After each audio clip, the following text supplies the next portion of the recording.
유럽에서 비트코인 부자가 최근에 아파트 한 채를 샀습니다. 근데 대금을 지불한 방식이 조금 특이한데요. 현금도 아니고 은행 송금도 아니에요. 암호화폐로서 집값을 치렀다라고 하는데, 은행을 통하지 않고도 비트코인 부자가 부동산을 사는 이런 새로운 길이 본격적으로 열리기 시작을 한 겁니다. 정말로 모순되고 왠지 궁금한 상황이죠. 이 부자들은 왜 굳이 코인으로 집을 구매하고 있을까요? 오늘은 이런 흥미로운 현상의 이면에 어떤 구조랑 의도가 숨어 있는지, 그리고 이게 시사하는 바가 무엇인지 깊이 있게 들여다보도록 하겠습니다. 먼저 표면만 봤을 때 암호화폐 억만장자가 유럽에서 코인으로 집을 샀다는 이런 식의 가십으로 들릴 수가 있습니다. 하지만 이번 이야기는 단순한 호기심거리에 그치지가 않아요. 이 지금 전 세계 부의 흐름 속에서 중요한 변화의 한 단면을 보여주고 있기 때문에 한마디로 디지털 부의 현실 세계 이동이라고 할 수가 있겠습니다. 암호화폐로 거대한 부를 일군 사람들이 이제 그 부의 일부를 꺼내서 현실의 안전자산, 부동산으로 옮기고 있다는 거고, 그리고 그 과정에서 놀랍게도 은행 시스템을 건너뛰고 있다는 거. 먼저 부자들은 왜 이런 선택을 하고 있을까요? 그 이유는 두 가지 정도로 압축이 되는데, 먼저 첫 번째로 위험 분산, 그리고 두 번째로 편의성입니다. 지난 몇 년 동안 비트코인 같은 자산의 가치가 크게 뛰면서 이 새로운 신흥 부자들이 많이 탄생을 했죠. 그런데 여기서 자산가라면은 누구나 그런 것처럼 한 자산에 몰빵된 부를 일부라도 안전한 곳에 옮겨놓고 싶어 합니다. 특히나 요즘 같은 시대에 부자들이 안전판으로 가장 선호하는 것이 무엇일까요? 바로 부동산인데요. 이 부동산 같은 경우는 인플레이션이 오든 금융시장이 흔들리든 현실에 남는 실물 자산이라서 어느 정도 가치를 지켜주는 성격이 있습니다. 이 특히나 작년 당시 암호화폐 시장 폭등으로서 지갑이 두둑해진 분들 같은 경우는 마음 한켠에서 이 돈 중의 일부는 안전하게 빼두고 싶다라는 생각이 있었을 겁니다. 이 마치 주식으로 큰 돈 벌면은 그 중에 금이나 땅을 사두는 것처럼요. 암호화폐 부자들도 이제는 똑같은 행동을 시작을 한 거고, 이 디지털 자산으로 벌고 실물 자산에 투자하는 패턴이죠. 그런데 여기서 부동산을 사려면 은행을 통해서 돈을 보내야 되는데, 이 부자들은 은행을 통하지 않았다라고 해요. 여기서 두 번째 이유, 이 편의성과 효율성이 등장을 합니다. 이 사실 거액의 돈을 국제송금으로 보내려면 상당히 번거롭죠. 규제도 많고 스위프트망 타고 느릿느릿 가야 되고 수수료도 만만치가 않습니다. 이 더더군다나 은행들은 큰 금액의 암호화폐 자금을 보면은 잔뜩 긴장을 합니다. 이 돈이 혹시나 불법 자금이 아닐까 이러면서 꺼리는 경우도 많겠죠. 은행이 겁을 낸다면은 부자들은 다른 길을 찾으면 그만입니다. 그 대안이 과연 뭐였을까요? 바로 그 암호화폐 자체를 그냥 활용을 해버리는 겁니다. 일단 자신이 가진 비트코인 같은 자산을 스테이블 코인으로 바꿨습니다. 그리고 스테이블 코인은 가치가 달러나 유로에 고정된 코인을 말을 하는데, 특히 이 부자들은 달러 말고 유로 연동 스테이블 코인 EURC를 썼다라고 해요. 그리고 그 이유는 정말 간단합니다. 부동산이 유럽에 있으니까 유로화로 값을 치러야 되는데, 달러 코인을 쓰면 중간에 환전 과정을 거쳐야겠죠. 한 번이라도 환전을 거치면 수수료가 많이 들고요. 또 환율 변동 위험성도 있으니까 처음부터 유로화로서 고정된 코인을 쓴 겁니다. 환전 비용을 아끼려고 EURC를 선호한다라는 게 이들 부자의 설명이고요. 실제 데이터를 보니까 원래는 대부분 USDC, 이 달러 스테이블 코인으로서 큰 돈을 옮기다가 최근 들어가지고 흐름들이 유로 스테이블 코인으로 거액 이체하는 규모가 폭증을 했어요. 이 지난 3분기만 해도 평균 1만 5천 유로 정도씩 쓰던 것들이 4분기에는 6만 유로 가까이로 뛰었습니다. 현재 부자들이 유로 코인을 통한 부동산 결제를 제대로 늘렸다는 게 숫자로서도 확인이 되고 있는 상황이죠. 그리고 스테이블 코인으로 바꾼 뒤에는 이 돈을 브라이티라는 이 플랫폼에 맡깁니다. 브라이티 같은 경우는 리투아니아에서 라이선스를 받은 합법적인 암호화폐 금융 플랫폼인데요. 이 회사가 바로 부동산 판매자랑 암호화폐 부자를 연결시켜 줍니다. 브라이티 측에서는 이 고객의 암호화폐 자금이 어떤 경로로 모인 돈인지 블록체인 분석 도구로 다 확인을 했다라고 해요. 이분 비트코인으로 깨끗하게 번 돈입니다. 이런 것들을 증명을 한다라는 거죠.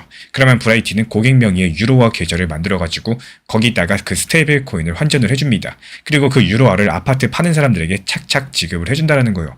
결과적으로 부동산 판매자는 그냥 유로로 돈을 받은 것처럼 보이겠지만, 알고 보면 그 돈의 출처는 암호화폐 지갑이었던 거죠. 은행을 완전히 건너뛰진 않았지만 은행이 꺼려할 만한 부분들 브라이티가 대신 해결해준 셈입니다. 그리고 돈이 지급될 때는 구매자 본인 명의의 계좌에서 나가기 때문에 이 부동산 파는 쪽도 안심하고 받을 수가 있다는 거. 중간에 있는 브라이트라는 것들이 블록체인 기술과 금융 서비스를 결합해서 암호화폐 부자들의 돈이 부드럽게 현실 경제로 스며들게 하는 이런 중간 다리 역할을 한 건데요. 이런 구조들을 가능하게 한 배경에서는 이 유럽의 암호화폐 친화 정책이 있습니다. EU 같은 경우는 작년에 미카라는 새로운 규제를 시행을 했었는데, 여기서 스테이블 코인에 대한 표준과 요건을 정했어요. 쉽게 말씀드려서 담보 확실히 해놓고 투명하게 운영하면은 유럽에서 스테이블 코인을 써도 좋다 이런 식인데, 그 덕에 EURC 같은 코인들이 마음 놓고 쓰일 수 있는 환경들이 마련이 됐다라는 거. 실제로 미카 이후로 유로화 스테이블 코인 시장 규모가 1년 사이에 2배 이상 커졌다라고 합니다. 월 거래량도 9배 이상 뛰었다니까 유럽 안에서 암호화폐로 큰 돈을 옮기는 이런 일들이 상당히 일반화되고 있다는 거겠죠. 이 암호화폐 부자들의 부동산 매입이 생뚱맞은 사건이 아니라 최근에 몇 년 동안 쌓여온 제도 변화랑 시장 변화가 만나서 터져나온 이런 정확한 결과라는 것들을 알 수가 있습니다. 그러면 이렇게 암호화폐의 부의 일부가 부동산으로 이동했을 때 시장에는 어떤 영향이 있을까요? 혹시나 부자들이 코인을 팔아버리는 거니까 매도가세가 쌓이면서 나쁜 신호일까요? 아니면 이 부분을 면밀히 살펴봐야겠죠. 먼저 사실관계부터 살펴보자면은 이 부동산을 사려면은 코인을 현금화해야 되니까 일부 매도가 있었을 겁니다. 실제로 작년 말 당시 비트코인 거의 10만 달러 가까이 상승했을 때 몇 년 동안 가만히 있던 고래 투자자들이 움직이기 시작을 했었고 10년 넘게 잠자던 지갑에서 수만 비트코인을 한꺼번에 옮겨가지고 현금화한 사례도 있었고요. 이 소위 말하는 물타기, 아니 물빼기를 고래들도 한 거죠. 당연한 일입니다. 이 너무 급등했다 싶을 때는 누구라도 일부 이득을 확정하고 싶기 때문에 암호화폐 백만장자라고 다를 건 없다라는 거예요.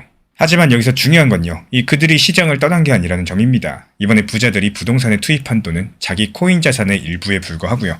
전체 코인을 다 팔고 집만 사겠다는 게 아니에요. 한마디로 배당을 가져간 느낌에 가깝습니다. 이 주식 부자로 쳤을 때 원금은 놔두고 거기서 나온 이자로서 부동산을 산 셈이랄까요. 실제 데이터도 이런 것들을 뒷받침해줍니다. 전세계 암호화폐 백만장자가 작년에 24만 명을 넘겼는데 그중에 60% 이상이 비트코인 부자입니다. 그리고 이들은 여전히 비트코인을 상당량 보유하고 있습니다. 그저 그 중에 일부, 너무 불안한 부분을 현금으로 교환했을 뿐인 거죠. 이 코인으로만 부를 모아두는 대신에 부동산이라는 실물 자산으로서 포트폴리오를 넓히고 있는 겁니다. 그렇다면 이게 시장에 나쁜 일일까요? 꼭 그렇지만도 않습니다. 오히려 건강한 움직임으로 볼만한 여지가 많은데요. 암호화폐 시장 입장에서는 이렇게 부자들이 공식적으로 코인으로 돈을 써줬다. 이 사실이 또 하나의 신뢰도 상승 요소일 수가 있다는 거. 이유가 뭐냐? 코인으로 돈을 벌어봤자 결국에 쓸데없다라는 이런 회의론에 대해서 부자들이 직접적으로 아니 우리 이렇게 잘 쓰고 있다 이렇게 증명을 한 셈이기 때문에 암호화폐 부의 현실 세계 통용이 입증이 된 셈이겠죠. 게다가 대규모 매도 물량이 한꺼번에 시장에 나온 것도 아니었죠. 앞서 설명을 드린 것처럼 이들은 OTC라는 장외거래 같은 통로를 써가지고 슬기롭게 현금화를 했습니다. 그래서 시장 가격의 충격을 최대한 적게 주면서 자기 자산을 옮겼다라는 거. 실제로 작년 연말에 고래들이 움직였어도 이 비트코인 가격이 폭락하지는 않았었죠. 미리미리 분산해서 처리한 덕분입니다. 여기서 비트코인의 강점은 단기 급등이 아니라 시간이 쌓일수록 힘이 붙는 구조라는 점인데요. 그래서 저는 항상 현물 기준으로만 접근하셔라 말씀을 드리고 급격하게 수익을 노리시기보다는 평단 관리하시면서 시장의 구조 변화를 같이 가져가는 방식이 좋습니다. 이런 기준을 정리한 자료가 필요하신 분들께만 따로 공유드리고 있기 때문에 고정 댓글창 참고해 주시면 되겠습니다. 이렇게 암호화폐로 부동산을 사는 일이 점차 늘어나면요. 은행이나 국가 입장에서는 어떤 기분일까요? 살짝 긴장을 할 겁니다. 부자 돈이 자신들을 통하지 않고 쓱 빠져나간다. 은행들 입장에서는 놓친 장사기 때문에 수수료도 벌지 못하고 예금도 잡지 못하니까 그리고 국가도 큰돈 흐름은 전부 다 파악하고 싶어 하는데 블록체인으로 왔다 갔다 하면은 자칫하면 놓칠 수도 있다. 뭐 이런 생각을 할 수가 있겠죠. 물론 이번 사례처럼 투명하게 하면 문제가 없겠지만요. 이 규모가 커진다. 반드시 규제의 눈길이 따라오게 마련입니다. 그래서 저는 이런 흐름들이 계속되면은 결국에 전통 금융권이랑 정책 당국이 변화에 나설 수밖에 없다라고 봐요. 은행들도 암호화폐 부자 전담 창구 같은 것들을 만들어서라도 이 고객들을 붙잡으려고 할 겁니다. 그리고 아예 암호화폐 전문 서비스랑 제휴해가지고 우리 은행 통해서 코인으로 부동산 사세요. 뭐 이럴지도 모르겠습니다. 그래서 이번 이슈의 파급 효과는 금융 권력의 지형 변화로까지 이어질 수가 있다는 거. 지금은 몇몇 스타트업이 그 역할을 하고 있지만요. 만약에 부자들의 돈이 계속 암호화폐 경로로 움직인다. 전통 금융기관들도 가만히 있지 못할 겁니다. 이 자금 이탈을 막으려면 자기들도 암호화폐를 수용해야 될 테고 정치권이랑 규제당국도 큰 돈이 우리 통제를 벗어나네 이렇게 싶으면 새 규칙을 들고 나올 수가 있겠습니다. 어쩌면 이런 것들이 CBDC 같은 것들을 서두르는 원동력이 될지도 몰라요. 부자들이 스테이블 코인 쓰지 말고 차라리 우리 중앙은행 디지털 유로 써라 뭐 이런 식으로 말이죠. 더 나아가서 부동산 시장에서도 변화가 생길 수가 있겠습니다. 암호화폐 큰손들이 선호하는 말타, 키프로스, 안도라 같은 이런 곳들의 부동산들은 의외로 외국 부자 수요가 늘어나면서 가격 상승 압력이 생길 수도 있겠죠. 이 시장 자금이 국제적으로 이동을 할 테니까요. 반면에 은행 대출에 의존하는 서민 부동산 수요는 위축이 되는데 이 현금 부자들의 부동산 쇼핑은 늘면은 같은 시장 안에서도 양극화가 심해질 수가 있다는 거. 이렇게 보면 암호화폐발 부동산 매입이라는 한 사건이 2차, 3차로 경제 전반에 파급될 수 있는 지점이 꽤 있겠습니다. 개인적으로 저는 이런 현상을 보면서 부의 이동 경로가 바뀌고 있다는 큰 흐름을 읽을 수가 있었습니다. 쉽게 말씀드려서 돈 많은 사람들의 돈이 도는 이 파이프라인이 달라지고 있다는 거고 예전 같은 경우에 국제적으로 큰 돈을 움직이려면 반드시 은행과 정부의 관문을 통과해야 됐었죠. 그런데 이제부터는 기술의 힘으로써 이런 관문을 우회할 수 있게 됐어요. 암호화폐 부자들은요. 은행을 거치지 않고도 자기 재산을 해외 부동산에 투입하고 있습니다. 이런 것들이 단순하게 비트코인 존내 수준을 넘어가지고 금융 시스템의 판 자체가 조금씩 이동하는 이런 조짐으로 보여지고 있다는 거. 아직까지는 이 규모가 작지만요. 부의 최상층에서 이런 변화가 일어난다는 점에서 주목하셔야 되겠습니다. 이 위에서 시작된 변화들이 언젠가 아래로도 내려오기 마련이기 때문에 앞으로 5년, 10년 후를 그려보자면은 암호화폐를 기피하던 은행들이 오히려 적극적으로 활용하고 또 글로벌 자산가들은 국경을 초월해서 디지털 머니로 여기저기 투자하는 이런 것들이 지금보다 훨씬 더 당연해질 수 있다는 거. 이 전통 금융이랑 암호 경제가 충돌하고요. 또 융합을 하면서 새로운 규칙들이 만들어지게 될 겁니다. 이번 부자들의 암호화폐 부동산 매입 열풍이 그런 거대한 변화의 서막 중에 하나일 수가 있다는 거고, 그래서 제가 보기에 이번 현상의 핵심은요. 암호화폐가 드디어 현실 권력 구조랑 본격적으로 맞닿기 시작했다. 이 점을 주목하셔야 됩니다. 이 결국에 돈의 흐름이 바뀌면요. 권력의 흐름도 바뀌기 마련이거든요. 유럽의 부호들이 코인으로 부동산을 사들이는 이런 모습들, 더 이상 희귀한 해프닝이 아닙니다. 암호화폐 시장에서 생성된 부가 어떻게 쓰이고 어디로 향하는지를 보여주는 상징적인 장면이겠죠. 은행을 제쳐두고 새로운 길을 선택한 부자들, 그리고 그 길을 가능하게 한 기술과 규제의 변화가 한 군데에 맞물려 있는 거고, 지금 우리가 보고 있는 거는 디지털 부의 조용한 이동, 즉 전통 금융체제를 우회하는 새로운 부의 흐름이 시작되고 있다는 현실입니다. 앞으로 이런 흐름이 어디로 향할지, 우리에게는 어떤 기회랑 과제를 줄지 계속해서 지켜보셔야겠죠. 그래서 결국에 부자들이 암호화폐로 부동산을 사들이는 이런 현상들은 한편의 흥미로운 뉴스이면서도 우리가 살고 있는 금융세계의 지형 변화를 보여주는 장면이다. 이렇게 볼 수가 있겠습니다. 이 돈 많은 사람들의 자산 이동 경로가 은행을 떠나가지고 새로운 채널을 타기 시작했다는 점, 이게 바로 핵심인 거고, 이런 변화의 흐름 속에서 우리 구독자분들께서도 투자 원칙을 다시 한번 점검해 보시면서 이 다가올 수 있는 새로운 금융시대에 현명하게 대비하시길 바라겠습니다. SF 소설가 윌리엄 깁스는요, 이 미래는 이미 와 있다. 단지 널리 퍼져 있지 않을 뿐이다라고 말을 했습니다.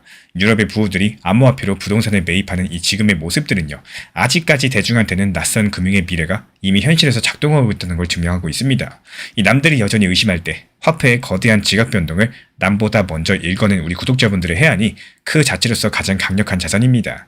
이 거대한 변화의 흐름을 기회로 삼아서 이 다가오는 새로운 부의 시대를 가장 먼저 선점하는 우리 구독자분들이 현명한 투자가 되시기를 진심으로 응원 도움 드리겠습니다. 야속하지만 결국에 투자 시장은 늘 우리가 가장 힘들 때 방향성을 바꾸는 곳입니다. 이 솔직히 말해서 투자 시장은 친절하지도 않고요. 기다려주지도 않습니다. 일주일 전까지만 해도 제 영상 채널 댓글만 봐도 코인 시장 끝났다, 리플 끝났다, 알트 전부 다 죽었다, 팔고 나갈란다, 진짜로 여러 가지 말들 가장 많이 나올 정도로 분위기가 정말 최악이었고 바닥이었습니다. 그때는 누구 하나 희망적인 이야기를 하기도 쉽지가 않은 상황이었고 묵묵하게 참고 견디시는 분들밖에 없었어요. 근데 정말 신기하게도 그런 시점이 지나고 나니까 어떻습니까? 말도 안 되는 속도로 XRP의 강력한 반등이 나왔죠. 리플만 보더라도요. 불과 2, 3일 사이에 20에서 30% 가까운 급한 반등이 나온다는 걸 봤을 때 이 시장이 왜 심리의 시장인지를 다시 한번 느끼게 되는 겁니다. 여기서 중요한 건요. 이제부터 이전 1개월, 2개월 동안 지루했고 답답했던 시장을 그냥 잊어버리면 안 된다는 겁니다. 오히려 그 구간에서 내가 버텼던 경험들, 흔들렸던 기억들, 그 판단들, 이 밀었던 순간들을 전부 다 경험치로 남겨두셔야 된다는 거. 이 시장이 올라왔고 상승했다라고 해서요. 감정적으로 다시 들뜨는 게 아니라 올라갔을 때는 분할 익절을 통해서 리스크를 줄여나가시고 다시 내려왔을 때를 대비해서 현금 비중을 확보해두는 준비를 하셔야 된다는 겁니다. 그리고 이런 과정 속에서 흐름에 맞는 단기 종목을 살려보는 이런 연습을 해보는 게 진짜 중요한 대응이겠죠. 그리고 이제는 우리 신사 채널 구독자분들이시라면은 내가 과연 뭘 해야 될지, 왜 원칙 매매가 중요한지, 후회보다는 실속 챙기는 매매를 해야 되는지, 팔아야 내 돈이라는 것들을 정말로 잘 알고 계실 거라고 생각을 해요. 이 시장의 흐름과 분위기에 맞춰가지고 정말로 잘 대응을 해나가는 거, 그리고 분명한 거는 다시 찾아올 수 있는 단기 조정과 하락의 시장도 냉정하게 미리 대비를 할 줄 아셔야 된다는 거. 상승하고 반등한다고 박수만 치실 게 아니라 이 시점에서는 냉정한 판단으로서 현실적인 내 것으로 만들기에 집중하셔야 될 정확한 타이밍입니다. 제가 안내드리고 있는 리플 전용 단기 종합방에서도 안내드리고 있지만요. 특히나 알트, 단기, 단타 종목 이런 경우에는 무리한 타점으로 진입하고 욕심을 내실 게 아니라 현실적이고 안전하게 목표 타점을 통해서 팔아야 내 돈이라는 것들을 생각하고 수익 실현이 된다면은 현금 비중을 쌓아나가는 이런 전략으로서 안내를 드리고 있습니다. 욕심내다가 못 파는 것보다는 팔아서 내 돈으로 만드는 게 가장 중요하겠죠. 리플도 마찬가지예요. 제가 안내드리는 리플 전용 정보방에서는 여러 번 안내를 드렸었지만 너무 아쉬운 게 2,000원 초중반 또 후반에서 내려오는 정말 좋은 단기 저점 분할 매수 타점이 자주 찾아오더라도 이 불안해서 더 하락할까봐 그냥 누군가가 리플 1,000원까지 떨어진다, 몇백 원까지 떨어진다, 이런 무의미한 글만 보고 불안해서 추가 매수 타점을 날려버리시는 이런 분들이 많으신 것 같습니다. 이 사람의 투자 심리라는 게 내가 팔고 나면은 더 떨어지기를 바라는 이런 게 바로 사람의 투자 심리입니다. 그렇다면 누군가가 리플이 하락하기를 바라고 리플 더 떨어진다, 1,000원까지 떨어진다 이렇게 댓글이나 말을 한다면은 그분은 과연 리플을 보유하고 있어서 하락하기를 바랄까요? 저는 아닐 거라고 생각을 합니다. 내가 팔았기 때문에 남들도 팔았으면 하고 내가 판 가격보다 더 떨어지기를 바라는 심리가 더 크기 때문에 오히려 부정적인 글을 올리게 되는 경우가 많다라는 거. 이 투자 시장에서 보셔야 될 것과 불필요한 것들을 어느 정도 안 볼 필요도 있다고 생각을 해요. 이 투자 시장은요, 늘 가장 비관적인 순간에 방향성을 바꾸고요. 또 가장 낙관적인 순간에 경고를 주는데 그때마다 감정으로 반응하시면은 매번 뒤늦게 쫓아가게 되는 거고 준비된 사람들은 같은 장면에서도 전혀 다른 선택을 하게 됩니다. 결국 시장을 이기는 방법은 방향성을 맞추는 게 아니라 이 반복되는 흐름 속에서 내가 어떻게 준비하고 있었는지 여기에 달려있다라는 거. 이 살아남는 사람은요, 늘 그 야속함을 미리 받아들이고 있었던 사람입니다. 이 코인 시장은 하루의 오르내림만 보고 판단할 수 있는 단순한 시장이 아닙니다. 특히 XRP나 비트코인처럼 중장기 구조가 중요한 자산들은 이런 흐름을 꾸준하게 관찰하면서 지금 시장이 어느 단계에 있는지 차트랑 심리 그리고 수급을 함께 묶어서 반드시 이해하셔야지 손실을 줄일 수가 있다는 거.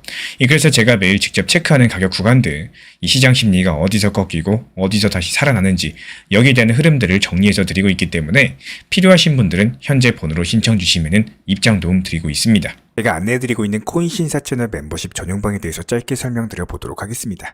리플, 암호화폐 시장에 대한 중요한 이슈, 그리고 브리핑이나 시장의 흐름에 대한 전문적인 분석 내용 설명과 함께 차트상의 기술적 분석, 온체인 지표와 투자 심리에 대한 내용들을 같이 안내 도움 드리고 있고, 가장 중요한 투자 심리를 컨트롤하기 위해서 포트폴리오의 구성에 대한 노하우, 투자 심리 컨트롤에 대한 내용도 같이 안내 드리고 있습니다. 코인 신사 스터디 멤버십 가입하신 분들께서는 아래 번호 혹은 신청 링크 통해서 남겨주시면 제가 연락드리고 있고, 안내 설명과 함께 신사 채널 리플 전용 멤버십 방에도 입장 안내 설명드리고 있습니다. 리플 XRP 투자에 있어서 이제는 투트랙 전략이 반드시 필요해지고 있습니다. 무턱대고 몰빵하거나 반대로 또 손 놓고 기다리는 시대는 끝났어요. 첫 번째 트랙은 매달 분할 매수하시면서 시장이 빠지든 말든 일정 비중으로서 리플을 꾸준히 모아 나가시는 겁니다. 이거는 시간과 리스크를 분산할 수 있는 가장 효율적인 전략인 거고, 그리고 두 번째 트랙은 남은 현금 비중으로 알트코인 단타로서 굴려나갑니다. 수익이 나면은 그거를 다시 리플에 재투자하시면 되는 거고, 이게 바로 수익을 만드는 순환 매수 전략이 되실 거예요. 그런데 여기서 중요한 거는 단타 하실 때 조심하셔야 되는 거예요. 단타 매매 중독되면 끝장입니다. 이 매매 중독을 절대 조심하셔야 되는 거고, 예를 들어 가지고 시장이 과열인데도 지금 아니면 기회가 없다, 이런 조급한 생각에 RSI 지표가 이미 고점인데도 불안해서 또 들어가고 결국에 수익은커녕 손실만 쌓이게 되실 겁니다. 그래서 저희 채널 차원에서는 한 가지 원칙이 있습니다. 확률이 높은 날만 진입을 하세요. 그리고 시장 전체가 과매도 구간일 때, 비트코인 기준 RSI가 바닥을 찍을 때, 그때 알트코인 중에서 최근 거래량이 급등한 종목이 과매도의 경우 MACD, 볼린저 밴드, 이동평균선과 일목균형표 참고해서 신중하게 매수 진입 타점 들어갑니다. 그리고 그 외에는 아예 매매를 쉬는 날도 반드시 있어야지 진짜 단타인 거고, 그렇다면 이걸 어떻게 구별할 수 있는지 궁금하실 거예요. 여기서 챗 GPT가 등장을 합니다. 저희는 챗 GPT를 단순한 도구로 쓰지 않습니다. GPT한테 오늘 확률 높은 진입 타이밍이냐 이렇게 물어볼 수 있게 맞춤 프롬프트를 사용을 하는데요. 그리고 그 결과에 저의 실전 매매 노하우 30%를 덧붙여가지고 GPT 시그널을 보완합니다. 어떻게 하는지 궁금하신 분들 GPT 검색력과 활용 전략을 이용해가지고 이 두 가지를 한 방에 알려드리고 있습니다. 현재 보이시는 번호로서 리플 단타라고 문자 남겨주세요. 지금 이 영상 보신 분들에게만 오픈합니다. 그냥 GPT 쓰는 법이 아니라 투자로 연결되는 GPT 사용법 지금 바로 알려드리도록 하겠습니다. 트럼프 미국 대통령이 방금 전에 미국이 망할 것이라고까지도 말을 했습니다. 이게 무슨 일일까요? 바로 미국 연방대법원이 트럼프 대통령의 상호관세 정책이 헌법에 맞는지 최종 판단을 내리기 때문인데요. 오늘 영상은 이 관세 판결을 둘러싼 거대한 흐름에 대해서 말씀드릴 예정이고, 표면적으로 봤을 때 관세 소송 같지만 그 뒤에는 세계 경제 질서를 뒤흔들 수 있는 숨어있는 서사가 있습니다. 왜 현재 트럼프 대통령이 극단적인 표현같이 써가면서 미국 대법원을 압박을 하고 있는지, 이 판결이 우리 금융시장 그리고 암호화폐랑 XRP한테 어떤 의미를 가지고 있는지 살펴보도록 하겠습니다. 먼저 트럼프 대통령의 발언을 보겠습니다. 연일 우리가 관세 소송에서 진다면은 수조 달러를 돌려줘야 되고, 그러면은 미국이 완전히 망한다라고 경고를 하고 있는 상황인데요. 이 듣기만 했을 때 미국이 당장 거덜날 것 같지만 정작 시장 반응은 의외로 차분하다라는 거. 오늘 한국 코스피 지수가 사상 처음으로 4,700선을 돌파했고요. 미국 증시도 역사적인 고점 부근에서 비교적 안정적입니다. 이 트럼프 대통령은 국가 안보를 운운하면서 위기감을 높여가고 있지만 현재 시장 투자자들은 일단 관망하고 있는 모습이요. 그렇다면 왜 이렇게 말과 시장의 온도차가 클까요? 조금 더 구조적으로 들여다보겠습니다. 이번 사건의 핵심은 트럼프 행정부가 전 세계 각국에 부과한 전방위 고율 관세, 여기서 미국 헌법이랑 법률상 허용되는지 여부를 보는 거예요. 원칙적으로 봤을 때 미국 헌법은 세금이랑 관세 부과 권한을 의회에 부여하고 있는데, 여기서 트럼프 행정부가 작년 당시 이 국제비상경제권한법을 근거로서 미국 의회 승인 없이 상호관세 행정명령을 발동했습니다. 우리 상품에 관세 매기는 나라에는 우리도 똑같이 매긴다. 관련 논리로서 동맹국을 포함해가지고요. 이 전 세계의 25%의 일괄 관세를 때린 겁니다. 여기에 대해서 미국 수입업체들이 관세 부과 권한은 미국 의회에 있다, 이러면서 소송을 걸었고요. 1심과 2심 모두 다 법원에서 IEPA로는 그런 관세 권한까지 인정되지 않는다라면서 미국 대통령 트럼프 측에 패소 판결을 내렸습니다.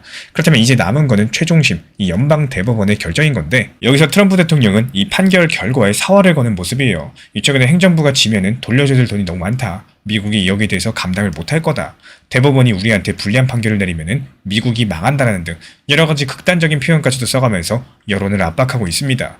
그만큼 환급 문제가 크다라는 건데, 실제로 어떤 숫자일까요? 현재 미국 언론들은요, 이 환급 규모를 약 1,500억 달러, 218조 원 정도로 추산을 합니다. 하지만 트럼프 대통령은 그것은 언론이 모르는 부분이 있다면서 실제 부담에 대해서는 그 10배, 즉 수조 달러에 달할 거라고 주장을 합니다. 각 국가의 기업들이 관세 때문에 미국에 공장을 짓고 설비 투자한 비용까지도 고려해봤을 때 그 정도 천문학적인 숫자가 나온다라는 논리인데요. 여기서 그 돈을 누구에게, 언제, 어디로 이렇게 환급을 해야 될지 파악하는 데만도 수년이 걸릴 것이라면서 이 체제 혼란을 경고했습니다. 급기야 미국은 완전히 망하게 된다라는 말까지도 했는데요. 그렇다면 진짜로 이 판결 하나로 미국이 망하느냐? 당연히 그 정도로 단순하진 않습니다. 먼저 두 가지 시나리오를 설명드려 볼게요. 먼저 관세 부과가 위헌이라는 판결이 나올 경우, 이렇게 되면 즉시 트럼프 행정부의 관세 정책은 법적인 근거를 잃어버리고 효력을 상실합니다. 미국으로 들어오는 수입품에 붙던 추가 관세 15에서 25% 정도가 사라져버린다는 건데, 단기적으로 봤을 때 미국 소비자랑 수입업체들은 수입 물가 부담이 확 낮아지겠죠. 인플레이션을 잡고 있던 연준 입장에서는 예상하지 못한 지원군을 얻는 셈인 거고, 실제로 몇몇 경제 분석에 따르면요, 이렇게 관세가 철회됐을 때 미국의 근원 물가 상승률이 0.2에서 0.3%포인트 낮아지는 이런 효과도 기대가 된다라고 해요. 물가 압력이 주면은 연준은 보다 빠르게 금리 인하로 전환할 여지가 생기는 거고, 이 시장이 요즘에 내심 바라는 그런 그림들입니다. 하지만 여기서 둘째 문제는 환급이에요. 이 법원 판단으로 관세 자체는 없어지더라도 이미 거둔 관세를 어떻게 할지가 남습니다. 미국 정부는 지난 1년 가까이 전방위 관세로서 엄청난 세금을 거뒀고, 아까 추산드린 대로 최소 1,500억 달러, 트럼프 주장대로라면은 수조 달러에 달하는 돈인데요.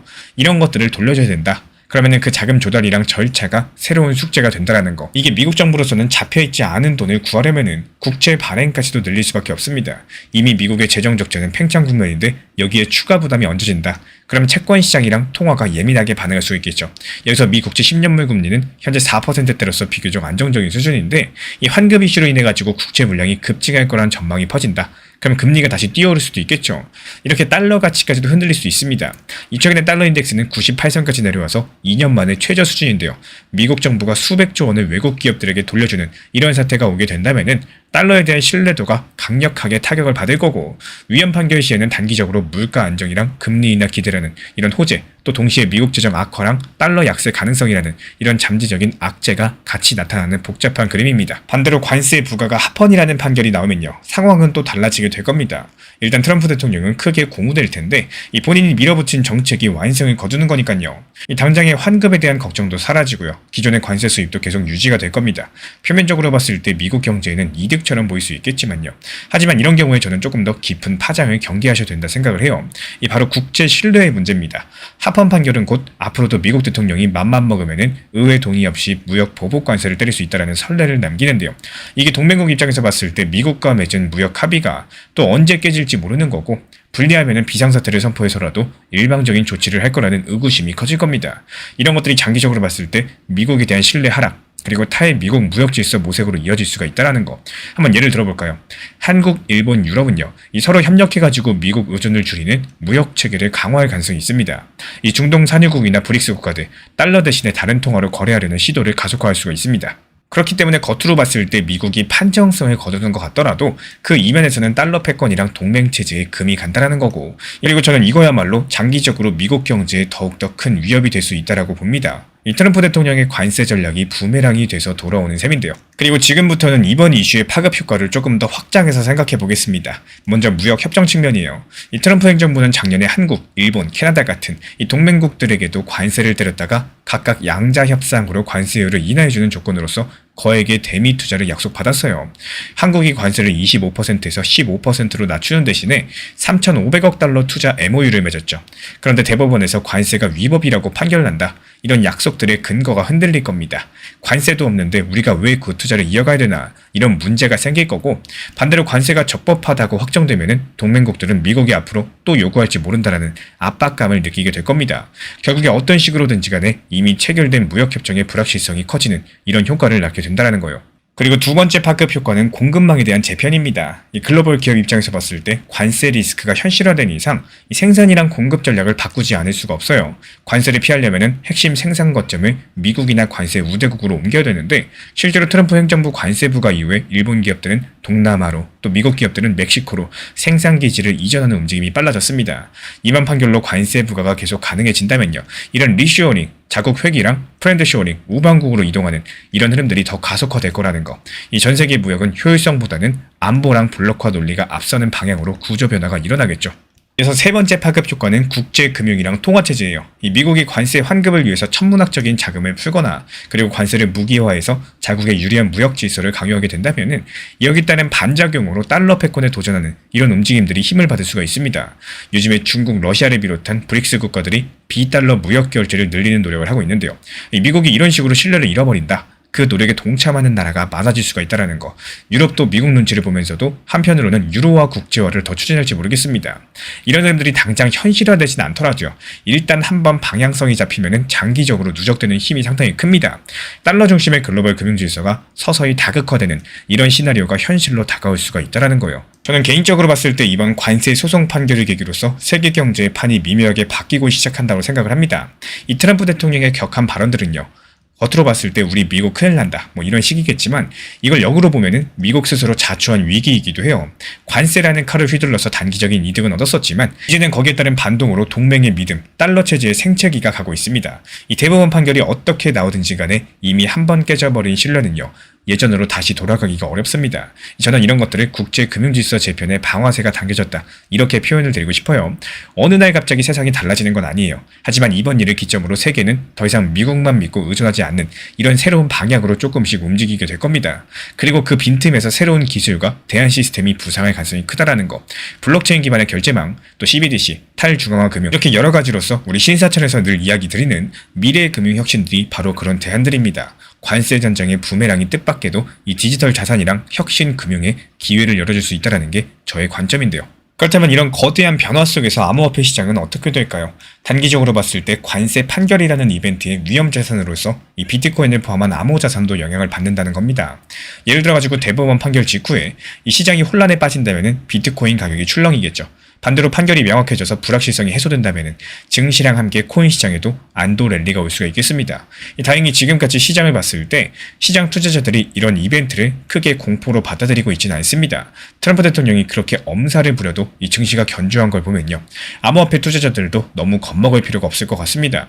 실제 온체인 데이터, 그리고 파생상품 지표를 보면요, 이 기관들은 오히려 최근에 암호화폐 시장 포지션을 늘려왔어요.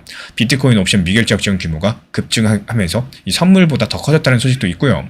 이런 것들이 오히려 중장기적으로 시장이 상승 시나리오 쪽에 무게를 두는 이런 움직임일 수가 있겠습니다. 여기서 더 흥미로운 부분은 장기적인 관점에서의 구조 변화입니다. 제가 앞서서 국제금융질서 재편을 언급드렸는데 바로 이 지점에서 암호화폐랑 XRP의 역할이 거론이 돼요.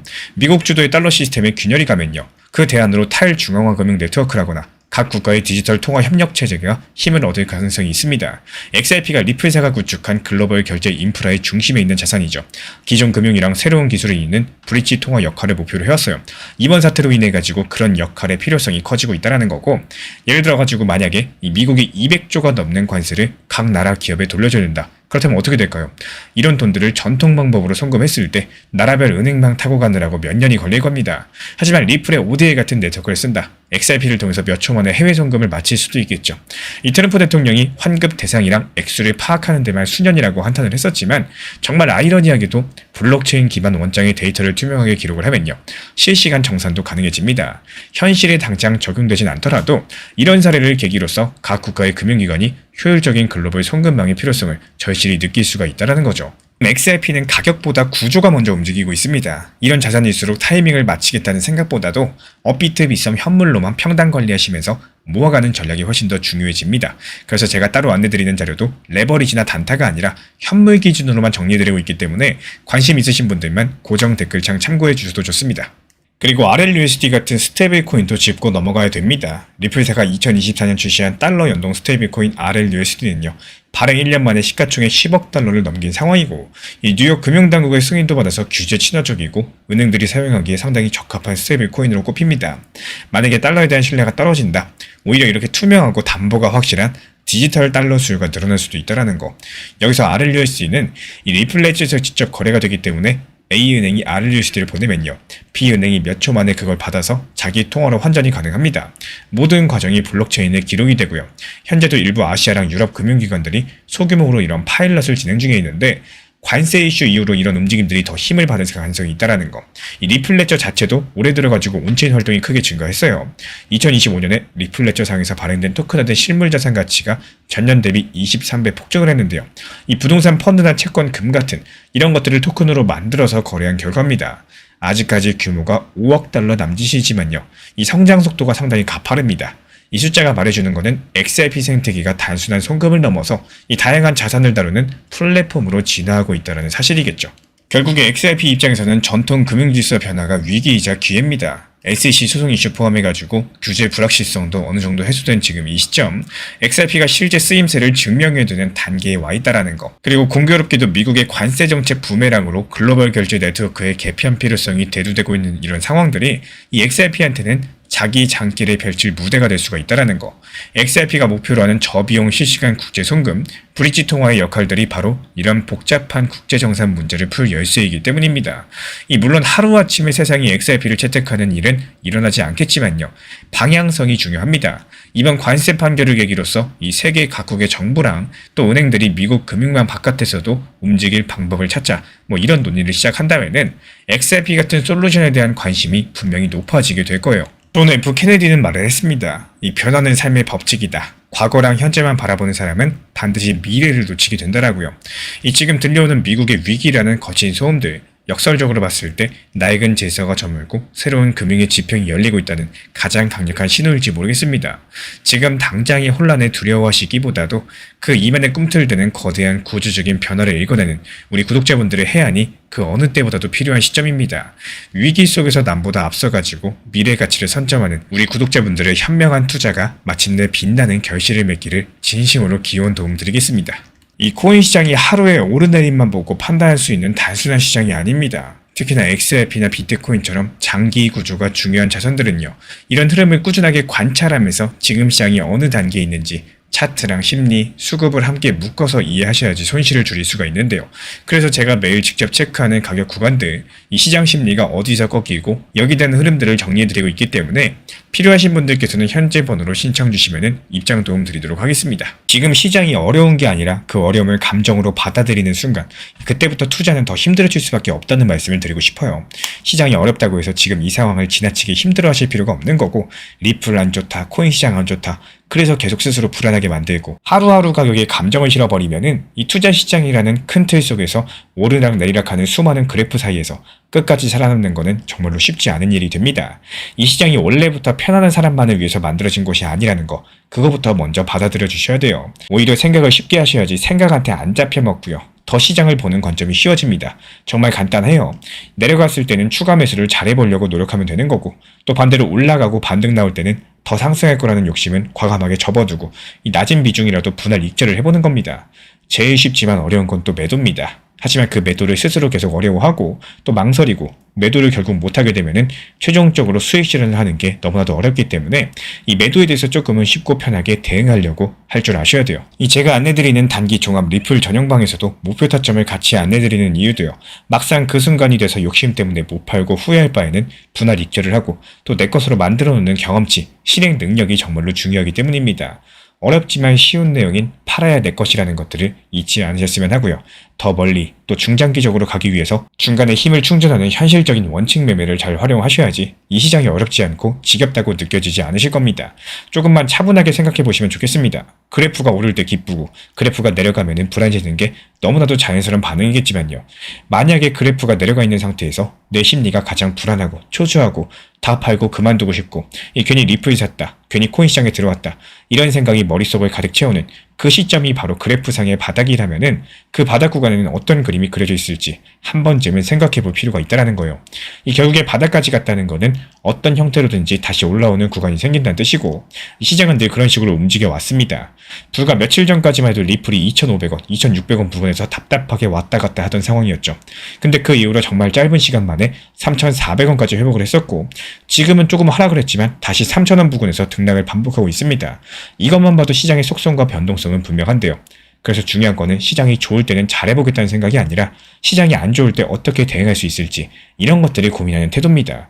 이 힘든 구간에서도 원칙을 지켜나가시고 또 감정을 눌러가시면서 대응할 수 있는 방법을 찾는 분들, 그런 분들만이 결국에 시장이 다시 좋아졌을 때 그 흐름을 자기 것으로 만들 수가 있다는 거예요.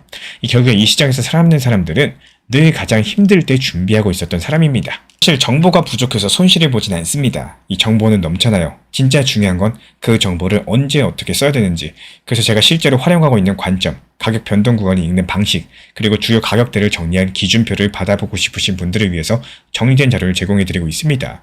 필요하신 분들은 현재 보이는 번호로 문자 신청 주시면 되고요. 제가 안내해드리고 있는 코인 신사 채널 멤버십 전용방에 대해서 짧게 설명드려 보도록 하겠습니다. 리플, 암호화폐 시장에 대한 중요한 이슈, 그리고 브리핑이나 시장의 흐름에 대한 전문적인 분석 내용 설명과 함께 차트상의 기술적 분석, 온체인 지표와 투자 심리에 대한 내용들을 같이 안내 도움드리고 있고, 가장 중요한 투자 심리를 컨트롤하기 위해서 포트폴리오의 구성에 대한 노하우, 투자 심리 컨트롤에 대한 내용도 같이 안내드리고 있습니다. 코인 신사 스터디 멤버십 가입하신 분들께서는 아래 번호 혹은 신청 링크 통해서 남겨주시면 제가 연락드리고 있고, 안내 설명과 함께 신사 채널 리플 전용 멤버십 방에도 입장 안내 설명드리고 있습니다. 방금 전에 발표된 긴급 속보 내용 살펴보겠습니다. 이 리플이 영국 핀테크 엘맥스랑 파트너십, RLUSD 담보 채택이라는 언뜻 들어봤을 때 리플이 어떤 영국 회사랑 제휴했나 보구나, 자기들 스테이블 코인을 담보로 쓴대, 이 정도로 지나칠 수 있겠지만 여기서 잠깐 생각을 해보면요.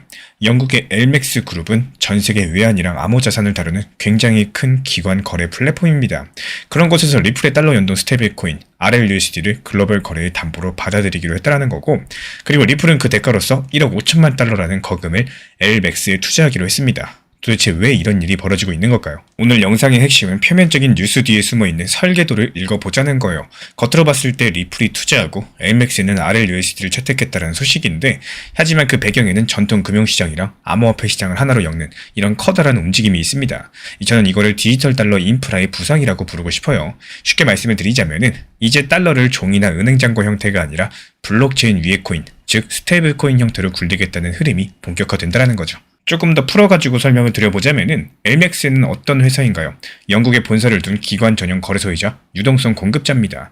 은행이나 헤지펀드, 자산운용사 같은 이런 큰손 플레이어들이 이 플랫폼에서 외환도 거래하고 비트코인 같은 디지털 자산도 사고 팝니다.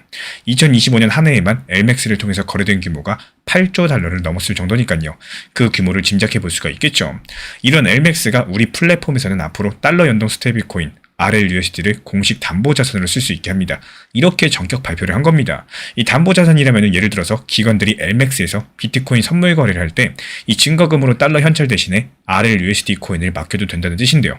그리고 또 달러로 결제해야 될 거래에서 RLUSD로 바로 주고받을 수가 있는 겁니다. 한마디로 달러를 사용하지 않고도 리플 스테이블 코인 RLUSD만으로도 거래가 가능해진다는 거죠. 이런 것들이 가지는 의미를 이해하려면 왜 RLUSD인가, 이런 것들을 짚어보셔야 됩니다. 현재 전 세계의 스테이블 코인, 즉 달러에 패깅된 코인이 많이 나와 있는데요. 가장 유명한 게 뭐가 있죠? 테더의 USDT, 서클의 USDC 등이 있습니다. 그런데 엘맥스 같은 철저히 규제를 준수하는 기관 플랫폼이 느닷없이 테더를 담보로 받겠다, 이렇게 하진 않을 겁니다. 이유가 뭐냐? 테더가 어떻죠? 여전히 투명성 논란이 강력하죠. 이 규제가 완벽하지 않은 부분이 존재하기 때문에 섣부르게 테더를 쓸 수가 없다는 거예요. 대신에 RLUSD는 어떻습니까? 리플이 2024년 말에 출시한 스테이블 코인인데 출시 초창기부터 규제 당국의 인가를 정식으로 승인받고 나온 코인입니다.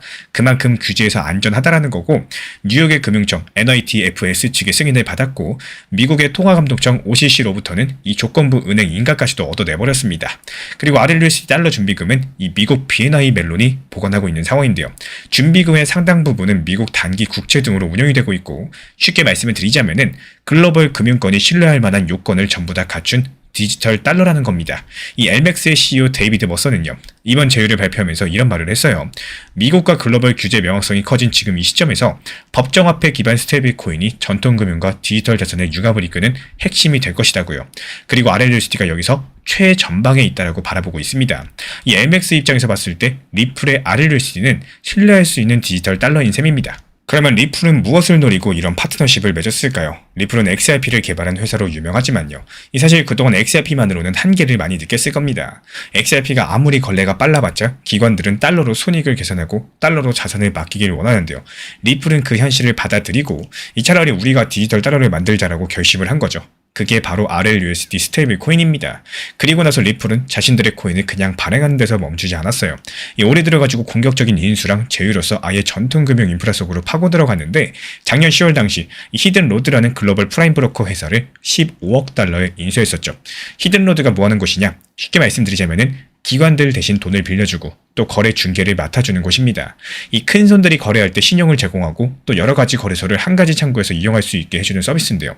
리플은 이 회사를 사버렸어요. 그리고 이름을 리플 프라임으로 바꿔버렸습니다. 이 말인즉슨 이제 리플이 기관들 보고 우리 플랫폼을 통해서 마음껏 거래하세요. 담보도 우리는 RLUSD 같은 코인으로 받겠습니다.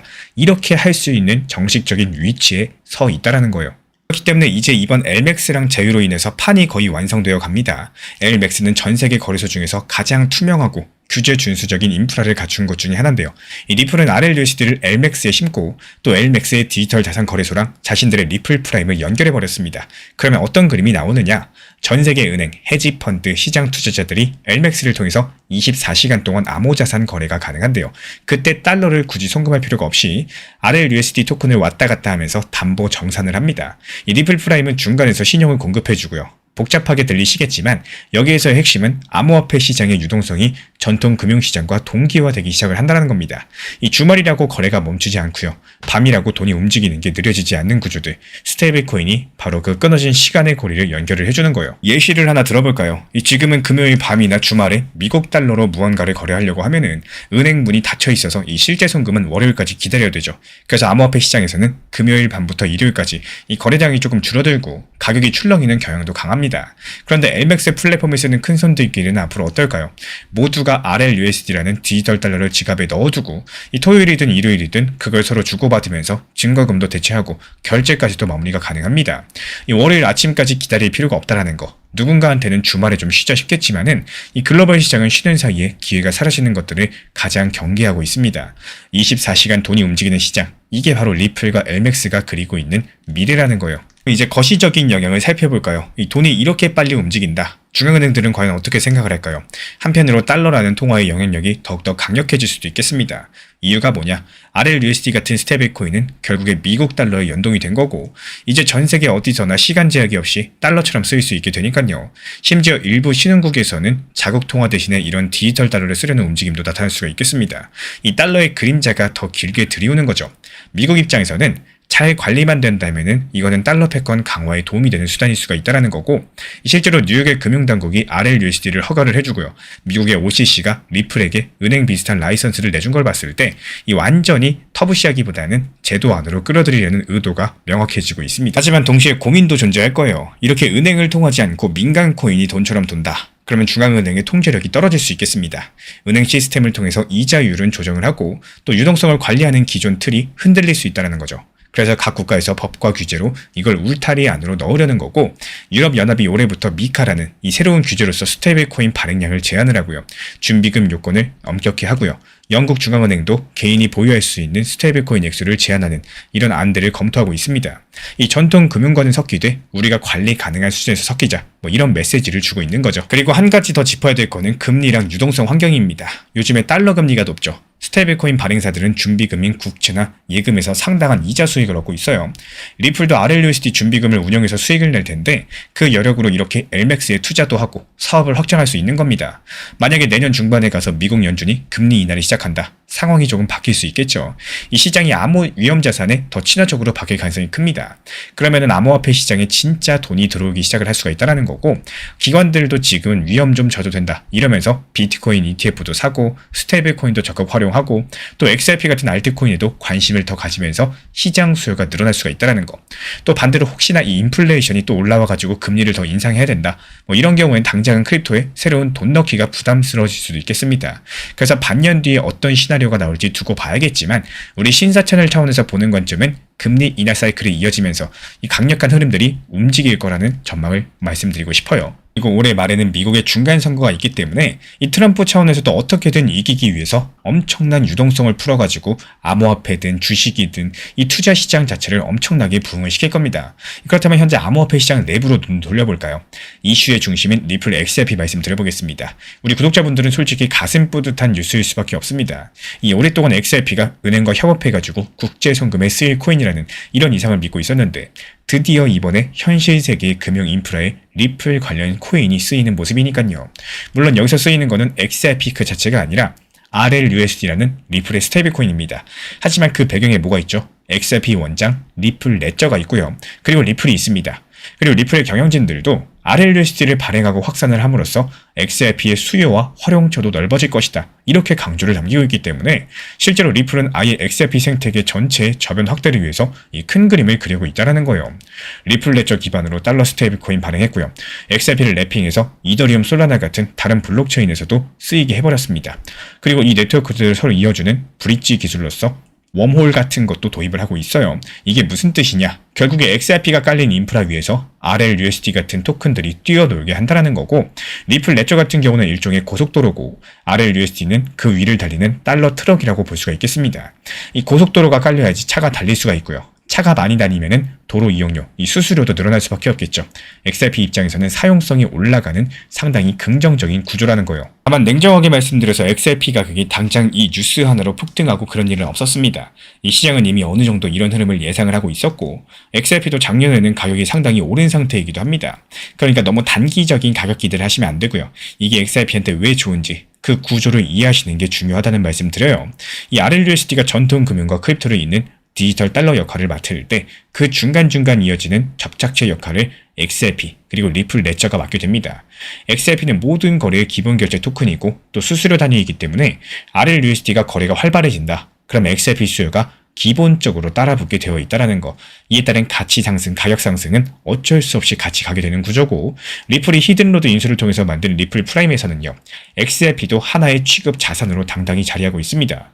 이 프라임 브로커라는 큰 손들에게 이 자산도 담보로 인정해줄게, 이 코인도 빌려줄게, 이러면서 표준을 정하는 문지기 역할을 하는데, 리플이 그 문지기를 잡았으니까 XRP를 주요 자산으로 밀어줄 유인이 충분하겠죠. 결국에 리플 홀더들에게는 상당히 중요한 건요, 이 리플이라는 회사가 얼마나 생태계 주도권을 쥐고 나가는가인데, 이 지금 리플은 어느 때보다도 현재 공격적으로 움직이고 그 판 자체를 키워나가고 있습니다. 여기서 중요한 거는 시장의 구조 변화를 이해하고 나면은 마음가짐도 달라져야 된다는 겁니다. 지금 이 순간에도 리플 같은 기업은 다음 5년, 다음 10년을 내다보고 그 기반을 닦고 있어요.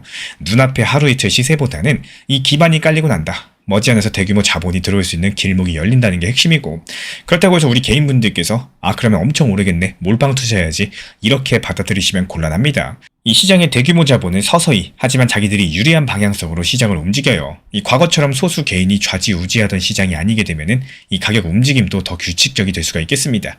어떤 분들께서 기관이 들어오면은 크립토 상승장이 더 강해질 것이다, 이렇게 기대를 하시는데 오히려 완만하고 길게 가는 상승일 수도 있겠어요. 이런 과정에서 우리는 더 인내심을 가져야 될지도 모르겠죠. 리플과 LMAX의 파트너십은 단순한 뉴스 한 줄이 아니라 디지털 달러랑 암호자산이 주류 금융에 녹아드는 구조적인 변화의 한 장면이겠습니다.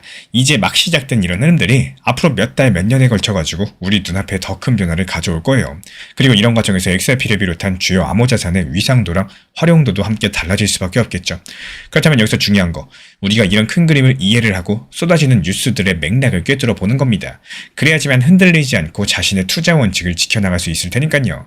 이 디지털 달러 담보 시대라는 우리는 지금 이 새로운 시대의 문턱에 서 있습니다. 그 문턱을 넘을 때 필요한 거는 과도한 흥분이 아니라 큰 흐름을 읽는 통찰과 한 발 물러선 여유겠죠. 미국 월가의 전설 피터 린치는요, 투자에서 가장 중요한 자질은 지성이 아니라 기질이다라고 말을 했습니다. 지금 리플과 엘맥스가 만들어가는 새로운 금융의 설계도는 하루아침에 완성되는 그림이 아니에요. 남들이 당장의 가격에 일희일비하실 때 거대한 변화의 맥락을 읽고 묵묵하게 기다릴 줄 아는 우리 구독자분들의 침착한 기질이야말로 이 가장 확실한 성공의 열쇠입니다. 흔들리지 않는 우리 구독자분들의 뚝심, 다가오는 디지털 금융시대의 가장 큰 결실로서 보상받기를 진심으로 응원드리겠습니다. 투자에서 진짜 내 것이 되는 순간은 오를 때가 아니라 팔았을 때예요. 제가 투자시장 이야기 드릴 때 개인적으로 가장 좋아하는 말 중에 하나가 바로 팔아야 내 돈이라는 말입니다. 이 말이 굉장히 단순해 보이지만 실제 투자에서는 이 단순한 원칙을 지키는 게 가장 어렵습니다. 시장이 좋든 안 좋든 차트가 어떻든 이 결국에 계좌에 찍혔다가 사라져버린 수익은 아무런 의미가 없다라는 거. 눈앞에서 한때 1,000만 원 수익이 났던 경험들 떠올려 보세요. 그 순간에 뿌듯하고 기분이 좋았을지 모르지라도 결국 매도를 하지 못하고 다시 내려와 버린다. 그 수익은 기억 속의 숫자일 뿐이지 내 돈이 아닙니다.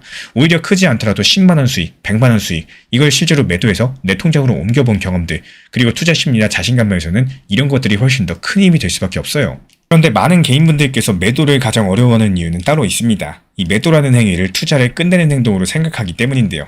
코인 투자를 완전히 그만둘 때나 하는 행동처럼 느껴지다 보니까 조금만 오르면 더 갈 것 같고 조금만 더 기다리면 인생이 바뀔 것 같다, 이런 생각들 때문에 결국에 매도 버튼을 누르지 못하게 돼요. 그래서 이 매도라는 것들은 기술이기 전에 습관이 되셔야 됩니다. 전부를 팔지 마시고요. 아주 작은 비중이라도 분할로 매도하는, 익절하는 이런 습관들, 이 수익을 현실화하는 경험들을 반복해보세요. 이런 과정이 쌓이셔야지 시장에 휘둘리지 않게 되고 욕심에 끌려다니지 않게 되는 이 현실적인 매매가 가능해지실 겁니다. 팔아야 내 돈이라는 표현, 정말 말은 쉽지만요, 막상 내가 하려고 하면은 많은 생각 때문에 망설이게 되고요. 그러다 보면은 결국에 타점을 놓치게 되는 경우가 정말 많아요. 매도도 하나의 기술로 연습이 필요하고 또 습관이 되셔야 된다고 생각을 합니다. 제가 안내드리는 리플 전용 단기 종합방에서도요, 리플뿐만 아니라 알트들도 현실적인 대응을 통해서 매도에 대해서 말씀드리는 이유, 팔고 나서 더 상승하면은 그때 상황 보고 다시 진입해도 충분하다라는 겁니다. 더 상승할까봐 못 판다라는 생각들은 한두 번 정도만 아쉬워해야지, 이게 반복되다 보면은 결국에 그때 팔 걸 이런 후회가 계속 쌓여가지고 오히려 매도를 더 못하게 되는 경우가 생깁니다. 비중 조절, 원칙 매매, 이거 조금씩 하다 보면요, 어렵게 느껴지지 않으실 거예요. 이 결국 투자라는 게 얼마나 높이 갔느냐 보다도 얼마를 내 것으로 남겼냐의 싸움입니다. 이 시장을 이기는 사람은 끝까지 들고 있는 사람이 아니라 필요할 때 내려놓을 줄 아는 이런 사람이라는 것들을 반드시 기억해 주셨으면 좋겠습니다. 지금 불안한 이유는 방향성 때문이 아니라 비중과 심리가 흔들리고 있기 때문입니다. 지금 코인 시장의 비중이 상당히 큰 상황에서 반대로 국내 주식시장이 계속 올라가는 걸 보고 있으면 솔직히 마음이 편할 수가 없겠죠. 괜히 선택을 잘못한 건 아닐까, 이러다가 또 타이밍 놓치는 건 아닐까, 이런 불안감과 걱정들이 자연스럽게 올라오는 분들 많이 계실 겁니다. 이상한 감정이 아니라 상당히 정상적인 투자 심리고 누구나 이런 구간에서는 흔들릴 수밖에 없다라는 거. 물론 전체 자산을 놓고 보면은 이상적인 거는 틀에서 균형 잡힌 포트폴리오를 구성하는 거겠지만 현실적으로 봤을 때 주식, 코인, 현금까지 여기저기 완벽하게 분산한다는 게 말처럼 쉬운 일이 아니겠죠. 그리고 이미 한쪽에 비중이 실려 있으시다면은 그 안에서 어떻게 대응하느냐가 더 중요해질 겁니다. 더더군다나 이제 코인 시장도 반등이 시작이 되다 보니까요, 이번에는 빨리 그리고 많이 올랐으면 좋겠다, 이런 마음이 커지는 것도 어쩔 수가 없는데요. 이런 구간일수록 감정이 앞서기 시작하면은 그 대응이 거칠어지기가 쉽습니다. 너무 먼 과거를 생각할 필요도 없어요. 그냥 딱 1개월, 한 달 전으로 돌아가서 생각해보면 무슨 생각이었을까요?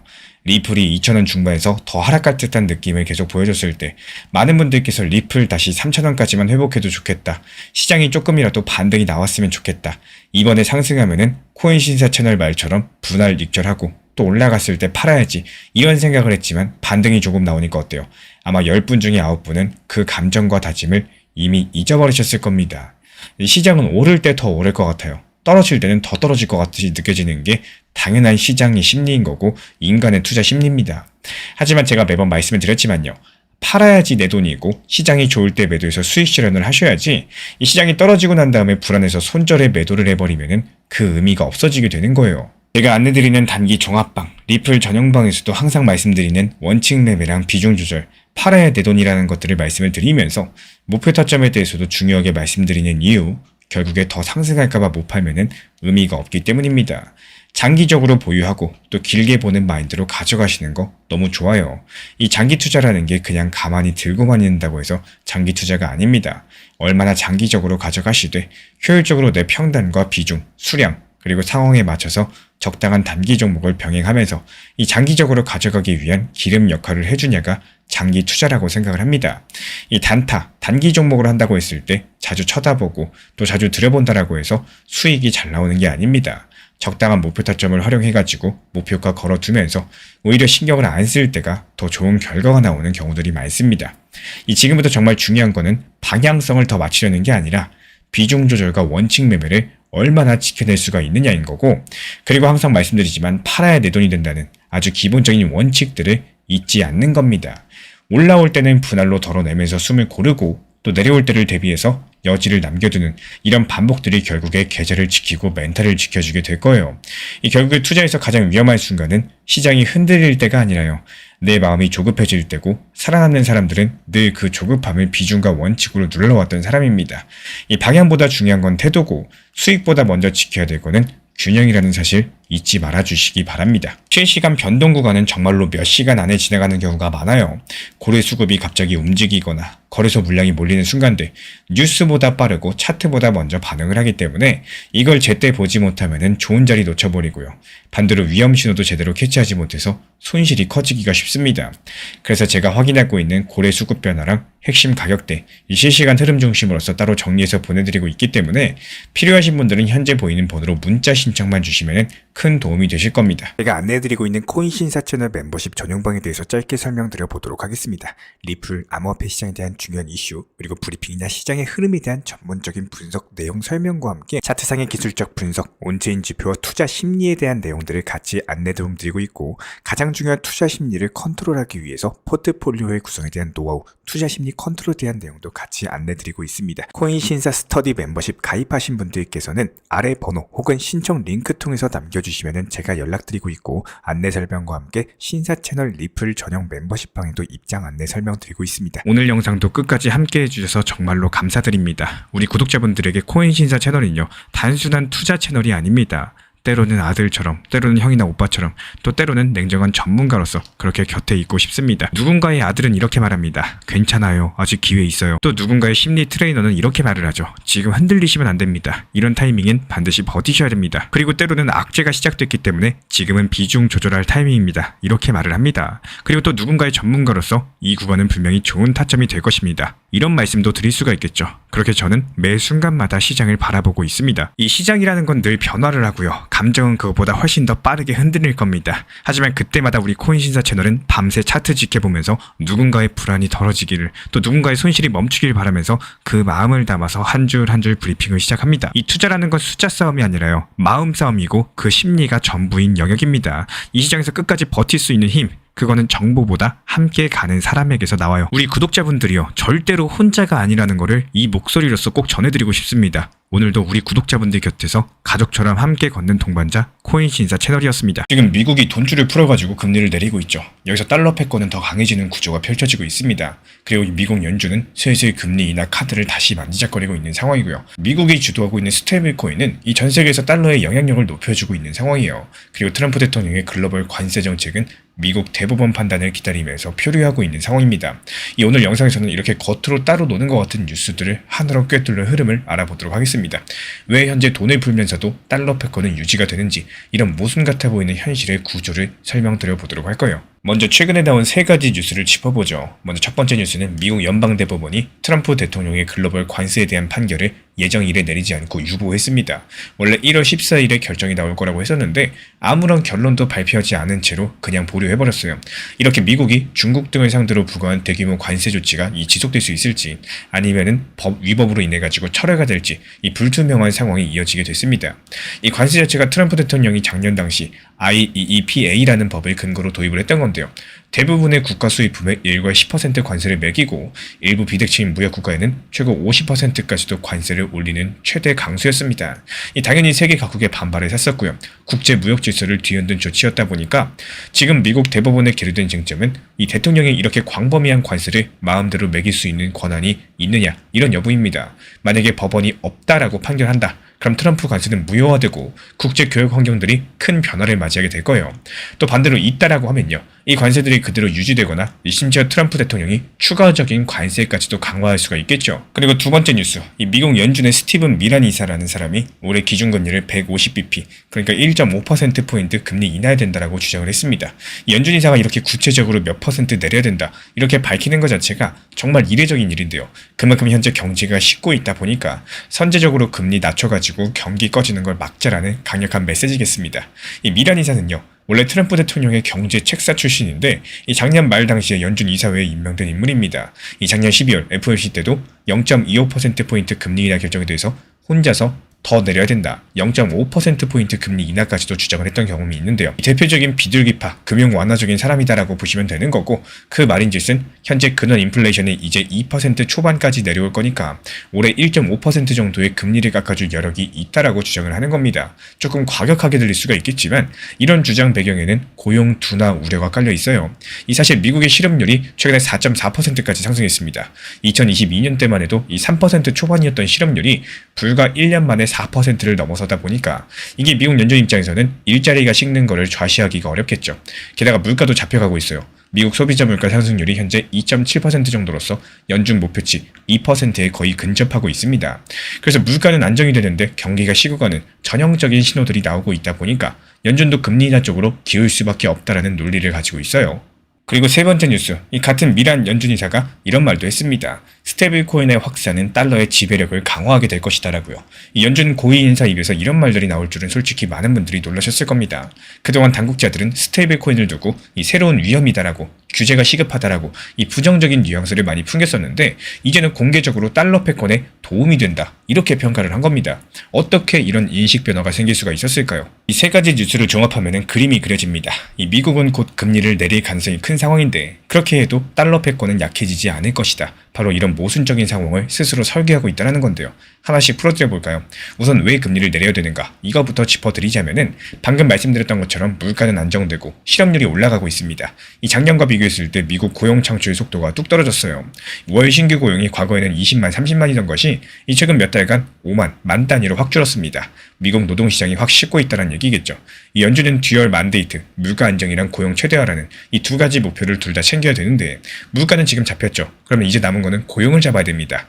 고용 악화를 막고자 한다면은 금리를 내려서 경기 둔화를 방어해야겠죠. 바로 그래서 연준 내부에서 미란 이사 같은 이런 인물들이 150bp 인하라는 극단적으로 완화적인 주문을 꺼낸 겁니다.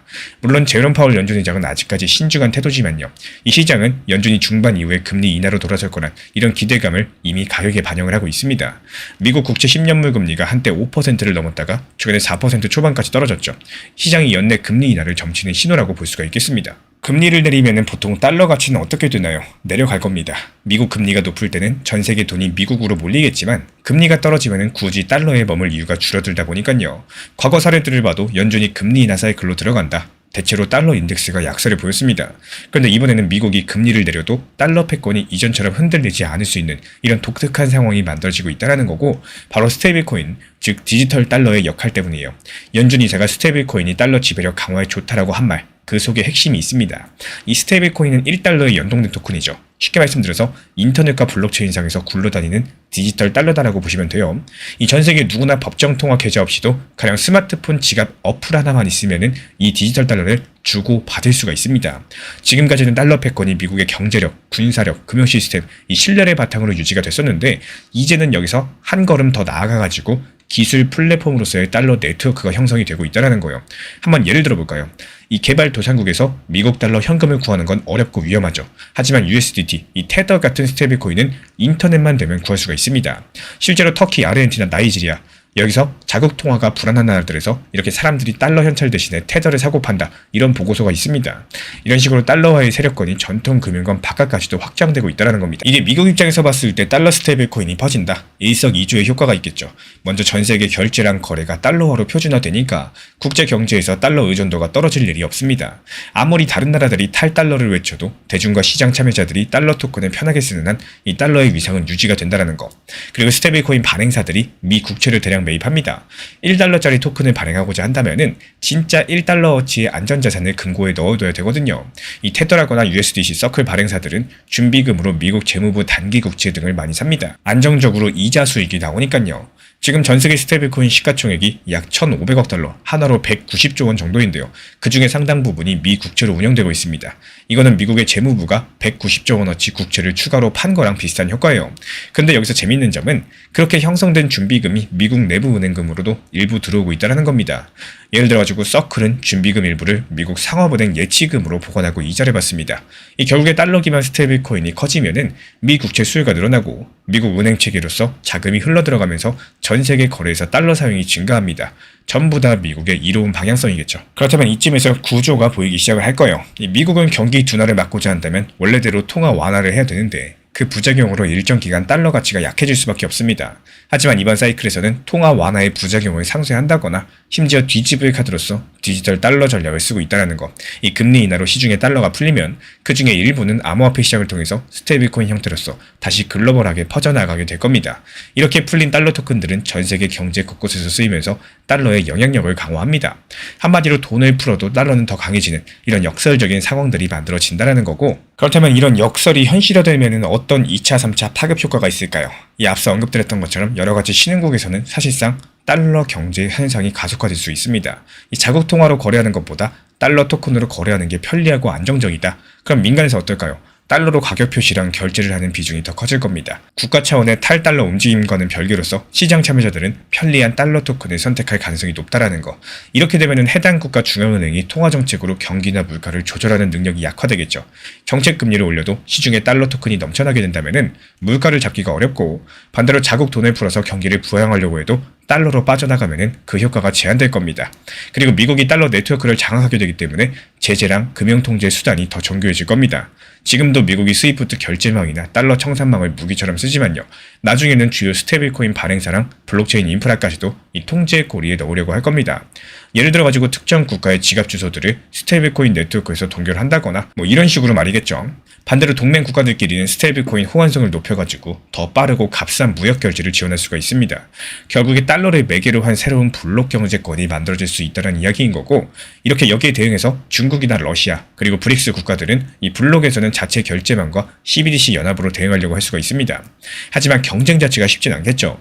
왜냐면 이미 많은 국가들의 통화는 국제 신뢰도에서 달러를 따라가기가 어렵고요. 기술 표준이나 시장 채택 면에서도 달러 토큰이 이미 앞서 나가게 된다면 이런 것들을 따라잡기가 쉽지 않다는 거예요. 그래서 이번에 미국이 통화 완화랑 스테이블 코인 전략을 함께 꺼내든 것 자체가 이 달러 패권을 오히려 더 벌어지지 않게 잡아줄 수 있는 강력한 조치다, 이렇게 볼 수가 있는 겁니다.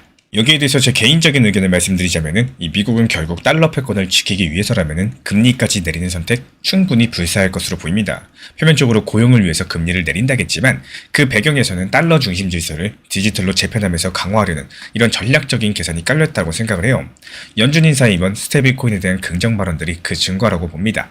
쉽게 말씀드리면은 달러 패권만 공고히 유지가 된다면 돈을 푸는 것도 이게 미국 입장에선 이득이 되는 판을 짠 거죠. 금리 인하에서 경기 부양과 선거 승리로, 그리고 스테이블코인 확산으로 여기서 달러 세계화가 심화되면서 두 마리 토끼를 한 번에 잡고자 하는 숨겨진 의도인 겁니다. 그리고 이제 암호화폐 시장으로 들어와 볼까요? 이 사실 비트코인 가격은 벌써 역대 최고가 근접 수준까지 올라왔습니다. 2024년 말 7만에서 8만 달러 하던 것이 2026년 새해 들어가지고 9만 5천 달러를 넘었으니까요.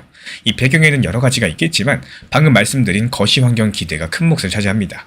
연준이 돈을 풀겠네, 이러니까 큰손들이 미리 비트코인을 담아두려고 하는 거고, 앞서 ETF로 하루에 8천 8,000개 넘는 비트코인이 유입됐다라고 했는데 올해 들어가지고 그런 대규모 순매수 일이 몇 번 있었습니다.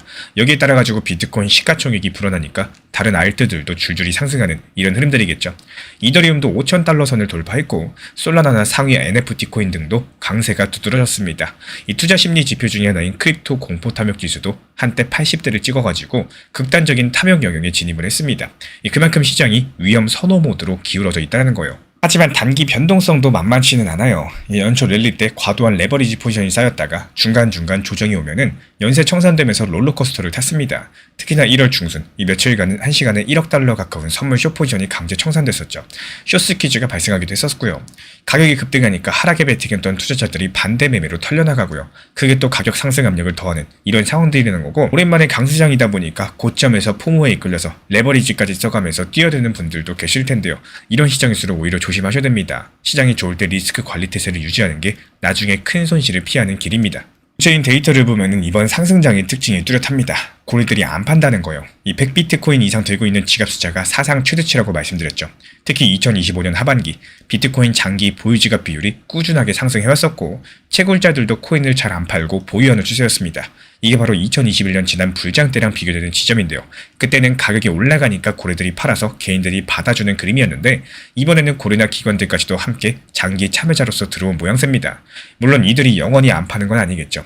연준의 통화정책, 글로벌 유동성 흐름들 이런 것들 보면서 언젠가 이익 실현에 나설 거고 그래서 우리가 지금 거시 환경을 더욱더 면밀하게 주시하셔야 됩니다. 이 고래들은 거시를 보고 움직이니까요. 이번 거시 변화의 핵심 축이라고 할 수 있는 스테이블코인 이야기도 크립토 시장에서 상당히 중요한데요. 앞서 말씀드린 미국이 스테이블코인은 달러 패권 도구로 본다면은 이제 규제를 통해서 스테이블코인을 더 안전하게 키우려고 할 겁니다. 실제로 2025년 미국 의회를 통과한 지니어스법이 올해부터 시행에 들어갔죠. 여기에 따르면은 스테이블코인 발행자는 은행을 포함한 규제된 기관이어야 되고 엄격한 준비자산 요건이랑 실시간 1:1 상환 의무까지도 여러 가지를 지키게 되어 있습니다. 이 처음에 업계 반발이 있었지만요. 막상 법이 시행되니까 큰 혼란 없이 발행사들이 준수하는 모습이죠. 이런 법들 때문에 이 미국 내부 은행들도 스테이블코인 사업에 뛰어들 환경이 마련됐고요.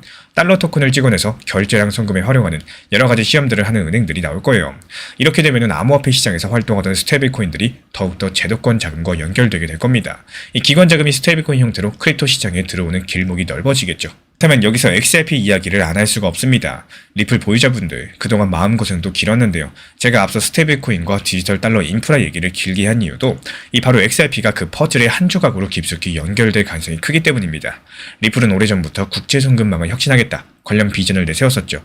이 초반에는 XRP 하나로 모든 걸 해결하는 이런 서사가 많았었는데 은행들이 XRP로 직접 결제하고 다들 스위프트를 버리고 리플넷을 쓸 거라는 이런 식의 과장된 전망들도 있었습니다. 하지만 현실은 냉정했어요. 이 주요 은행들은 리플의 솔루션을 채택하지 않았고요. 미국의 SEC 소송까지도 얹혀서 XRP는 수년 동안 힘을 쓰지 못했었죠. 하지만 상황이 바뀌었습니다. SEC 소송이 작년 당시 상당 부분 리플의 승리로 결론이 났고요. 그 사이에 크립토 시장의 판도가 많이 달라졌습니다. 리플은 전략 방향을 수정을 했어요. 이제 달러랑 손잡고 기존 금융과 어깨를 나란히 하는 인프라를 제공하려는 쪽으로 가고 있습니다. 그 첫 단추가 바로 자체 스테이블코인 RLUSD 발행이었고요. 이어가지고 유럽과 영국의 EMI 라이선스 취득이었습니다. 쉽게 말씀을 드리자면은 우리도 미국 달러 기반의 스테이블코인 만들어서 전 세계 규제된 시장에 공급할게. 완전히 합법적인 테두리 안에서 이렇게 선언을 한 셈이겠죠. 이게 바로 리플 홀더분들께 한편으로는 씁쓸할 수가 있습니다. XRP 대신에 달러 토큰을 전면에 내세운다? 이렇게 느끼실 수도 있는 거고 하지만 이게 저는 현실적인 판단이었다라고 봅니다. 그 이유가 뭐냐? 리플이 바라던 국제 송금판 자체가 바뀌고 있기 때문이에요. 기축 통화들이 디지털화되는 이런 흐름 속에서 XRP 단독 플레이는 어렵겠죠. 차라리 각 국가의 CBDC나 스테이블 코인들이 상호 운영이 될 때 그 사이를 잇는 보이지 않는 허브가 되는 게 더 기회가 커요. XRP 리플 레저가 그 기술적인 준비를 해왔습니다. 이미 ISO 2002 표준 호환을 추진해왔었고 인터레저 프로토콜로서 다른 블록체인이나 은행망과 연결되는 이런 기술도 있습니다. 리플 넷을 통해서 중개은행 없이도 실시간 결제를 구형하는 경험도 쌓았고요. 이런 모든 퍼즐을 합치면은 리플이 그리고 있는 미래는 바로 이런 겁니다. 각 국가의 CBDC, 은행 예금 토큰, 스테이블 코인이 난무하는 시대에서 리플 레저가 그 모두를 연결하는 중립 결제 인프라가 된다는 거. 이 직접적인 주인공이 되는 건 아닐지 몰라도요. 필수의 조연이 되는 전략이겠죠. 예를 들어서 향후 몇 년 내에 미국에서는 RLUSD 같은 규제된 달러 스테이블 코인이 본격적으로 쓰이고 일본, 유럽은 CBDC 발행하고 동남아 국가들은 자체 스테이블 코인을 키운다고 가정을 해볼게요. 그러면은 글로벌 금융시장은 어떻게 돌아갈까요? 이 지금처럼 스위프트로만 돈을 주고받는 게 아니라 다양한 네트워크가 공존하는 혼잡한 판이 될 겁니다.